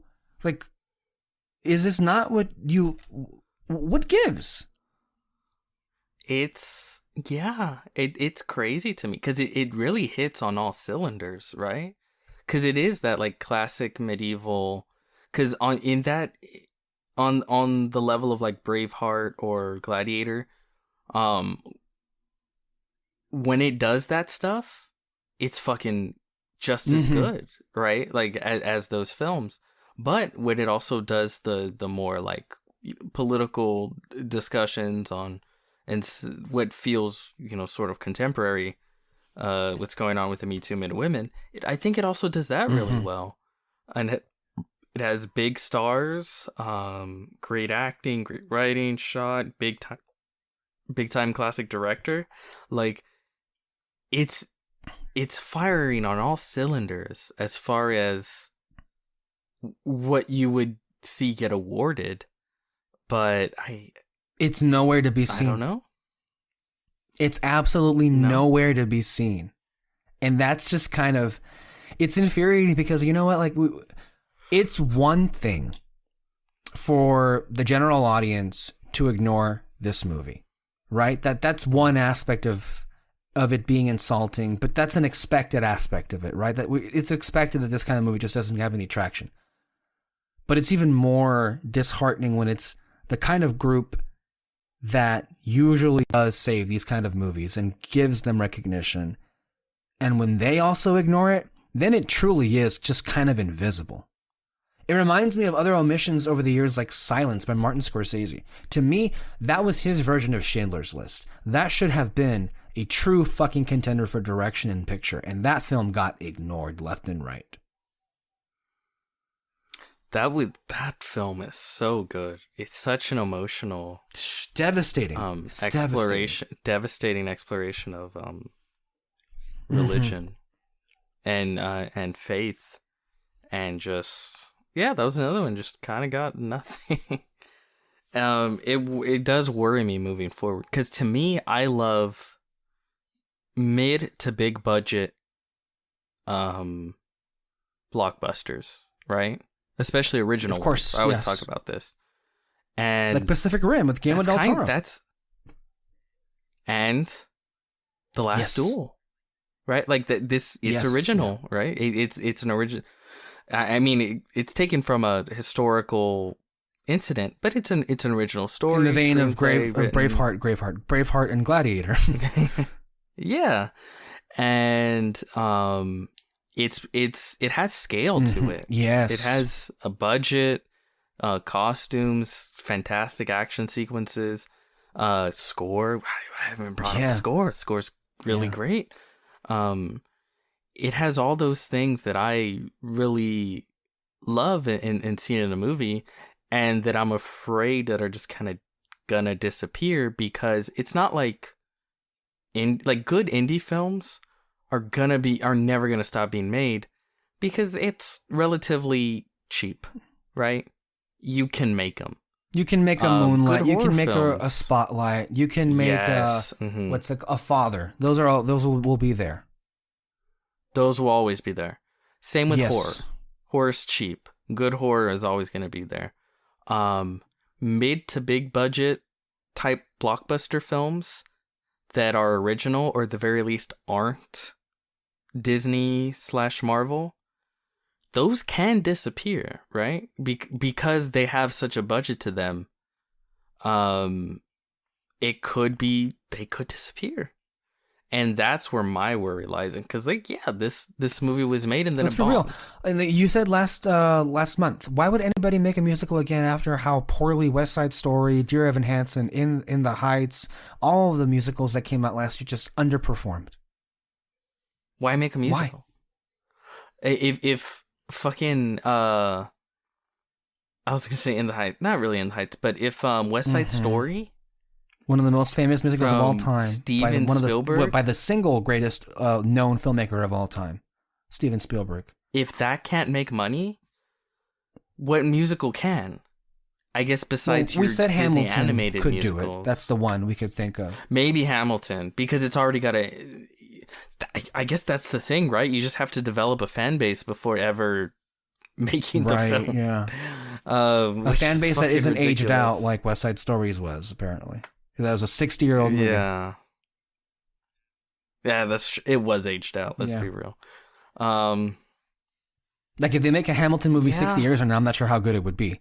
It would do. No, they would. Honestly, I think it's ridiculous that they haven't greenlit it. They should have greenlit it after the second after it was successful. Disney Plus. On Disney Plus, yeah. And fuck it, send it straight to Disney Plus. Which, because I mean, why else? It's not gonna make money in a movie theater. Yeah, it's a fantastic film. I really, again, it's a movie. we can't leave without saying, oh God, Ben Affleck was eating the scenery. It's been so long. You know, the thing is, Affleck, I'm really happy where he is right now, because he had a tough couple of years. It really is unfortunate that this all coincided with like WB executives really like derailing the DC cinematic universe, but that also coincided because Ben Affleck was a part of it. He was Batman, and he was a big part of those movies. But him being a part of it by extension, alongside his own personal life like crumbling, it was just a perfect storm of like hits after hits that he was taking from a professional and a personal standpoint. And this is the guy that won Best Picture for Argo, and who was famously like snubbed for Best Director for that movie. So much so that, you know, they had to award the screenplay to, of all people, Chris Terrio, and I think also Ben Affleck, who had a credit there, because people were outraged that Ben Affleck didn't get a nomination for Best Director. And again, he was at some point going to do a Batman movie, but then that flamed out because he admitted that he wouldn't have been happy making it. I think in a recent interview. So all that has come along the way where he's had now a string of performances where it feels like he's really focusing on his craft again as an actor between the way back. There's a movie out called The Tender Bar, I think on Amazon Prime this weekend, that he got a nomination for, actually, for Best Supporting Actor from the Screen Actors Guild. And then, of course, you have him here in The Last Duel. So I'm just happy to see him back and having fun again. I've missed him. Because he was great in Gone Girl, too, and he was a great back in 2014. Yeah, you can tell he's like trying to move away from like the superhero, those kind of movies, and he's like, let me get back. You could tell it really those. like it affected him emotionally to see that whole train just derail. And he's still gonna have a cameo or at least a small role in the Flash movie, from what I hear. Oh yeah, he's still gonna a final hurrah up there. Yeah, no, I am glad he's in a better place. And he was so much fun. And I will say, oh my god, every scene he was in. I actually really liked Matt Damon. Oh yeah. But Matt Damon, because he's one of those like Tom Hanks though, like you take him for granted because he's kind of great in everything. But I think it goes without saying, but he is really, really good in this movie. Yeah, he's such a good oaf. Much better than that stupid commercial that we see every time we go to the movies. Oh god, that crypto commercial! Shut the fuck up. That's not a good job, Matt Damon. No, that's not good, Matt Damon. He had to finance the failure that was the Last Duel by doing a crypto commercial. By doing crypto commercials. That's fucking crazy. But yeah, it's tough, man. It really is, and I'm kind of worried too, just from a personal standpoint, because I don't know if there was a 4K version of this movie made available, as far as like the physical media market. And we should talk about, no, it's already out, and I don't think it was made available. But it's kind of saddening because like I don't know if Nightmare Alley or West Side Story are gonna get 4K releases, and those movies deserve it because they're so fucking beautiful. But they made no money. Yeah. Honestly, as long as they release the black and white version as well, I'll be happy with it. Yeah, I mean that's true. It's just like, all of this, again, this being the first show of 2022. And what a better way to then open up with a 3.5-hour podcast, right? But it just like the saddening theme of this episode was so many movies, both big and small, that really go for, evoke, a bygone era, or, go for things that are interesting and different than what is like the normal thing that you get all the time. And it's just like left and right. It's just a series of stuff that just doesn't seem to get the appreciation. Like, big movies like Eternals and Suicide Squad, I will say, were films that I think were underappreciated in very different aspects. Because the Suicide Squad is, I think, criminally just neglected. It should be in a lot of top 10 lists. But the comic book movies that people are putting in the top 10 lists are Spider-Man No Way Home, which I enjoyed a lot, but I don't think is anywhere near my top 10 personally, and even less so for Shang-Chi, which just continues to befuddle me. Yeah. I really enjoyed No Way Home, and I guess if you're a Spider-Man fan, it can seem like a dream come true, a lot of the stuff. But I don't know if it transcends, you know what I mean? To be like, wow, like this is something special on a film level, at least. That to me, that was in the Spider-Verse. Yeah, for sure. When you're talking about Spider-Man, if you're talking about like this year, to me it was the Suicide Squad. And it's just nowhere. Before we go, first of all, that's The Last Night. Please go out and watch on HBO Max. Just watch this fucking movie. I don't know. Are you ever going to plan on seeing House of Gucci? Okay. Yeah, I will. You'll let me know when you think about all of that stuff that happens there. I gotta do it for Leto. Jesus, man. How could you? Oh my god. Before we go, since it's the first episode of the year, what is your most anticipated film of 2022? Do you have one? Yeah. I think it's probably the Batman. I really like Batman, and I really love Matt Reeves, and everything I've seen so far it's just like, okay, that's perfect. That's perfect. Oh, fuck, that's perfect. This is good. No, wait, now that I'm seeing it again, it's perfect. Like, everything of the film is just also clicking. Kind of related in a way. I mentioned earlier WB's films from 2021. I think WB as a quality standpoint, as a studio, they're on a roll. To me, they released some of the best. They think WB was the MVP movie studio of 2021, bar none. I mean, second would be Fox, but they're not a studio anymore, and they're technically Disney. But to me, I think WB, they take chances, and when they hit, for better or for worse, and they make some really great fucking movies. And I'm really pumped up for the fucking Batman. I sure as hell am. But if there's one for me this year, it is Spider-Man Across the Spider-Verse. That's right. That's also coming out. That's the one I'm the most excited about, bar none. The other one I would say is the I'm not sure if they're calling it The Fablemans, but the Spielberg autobiographical drama that he's doing. Oh my god, I forgot. Yes, that one for sure, but also the Norseman. Yes, Robert Eggers. I know you're not into that one, but I'll watch it. From the trailer, it looks like his most digestible film. It's funny how that's coming out the same year as Thor: Love and Thunder. That's another one. I don't. We've always had this thing of like 1 year good, other year bad. Yeah. Unless these films turn out to be worse than we're expecting to, which I really hope that doesn't happen. It's 2022 could break the cycle. Right. I'm not sure if we're getting Del Toro's Pinocchio this year. I hope we get it this year. Yeah, I don't even know what's up with that. Scorsese might even have a movie this year with the flowers something. Yeah. So this could be even better. Who knows? In 2021, and 2021 was already one of my favorite years in movies. Already, and I still have like at least 20 or so movies left to see. I got 50. Like 55. How do you plan on seeing all these movies? Do you wait for them to be on streaming services, or do you find them through your own means? This is the thing. When I get into doing something, I go in all the way. So like right now, I'm not really that into to watching that many movies. I'm kind of doing other stuff. But I know it's going to click, and then I'm going to watch like 20 movies in a week. Yeah, I'm trying to do as many as I can now before I get crazy busy, because I want to get this. I want to meet this at least the week of the Academy Awards or the week after the Academy Awards. And that's March. That's the end of March. Oof. Okay. Kyle covered your ass last year because it was his fault that he dragged us all the way to the end of the year.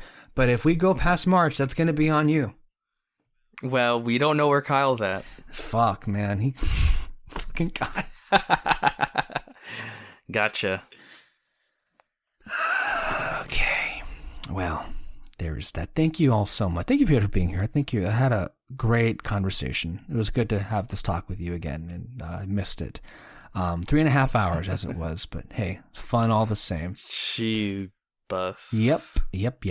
Thank you all for listening so much. We're going to have another great here at Red Spotlight. We're going to keep talking about all the movies that we see, big and small, the Academy Awards, the awards season, and then all the news happening in movies. The fact that, Pixar got shunned again by Disney Plus. We didn't talk about that, but hey, Turning Red, one of my most anticipated films of the year, is now a Disney Plus exclusive because they fucked over Pixar again. But you bet your ass, Lightyear. About that when it comes out. Lightyear is going to be on theaters only. So we have another great year ahead of us. So stay tuned under our Red Spotlight, and we'll see you next time. Bye bye.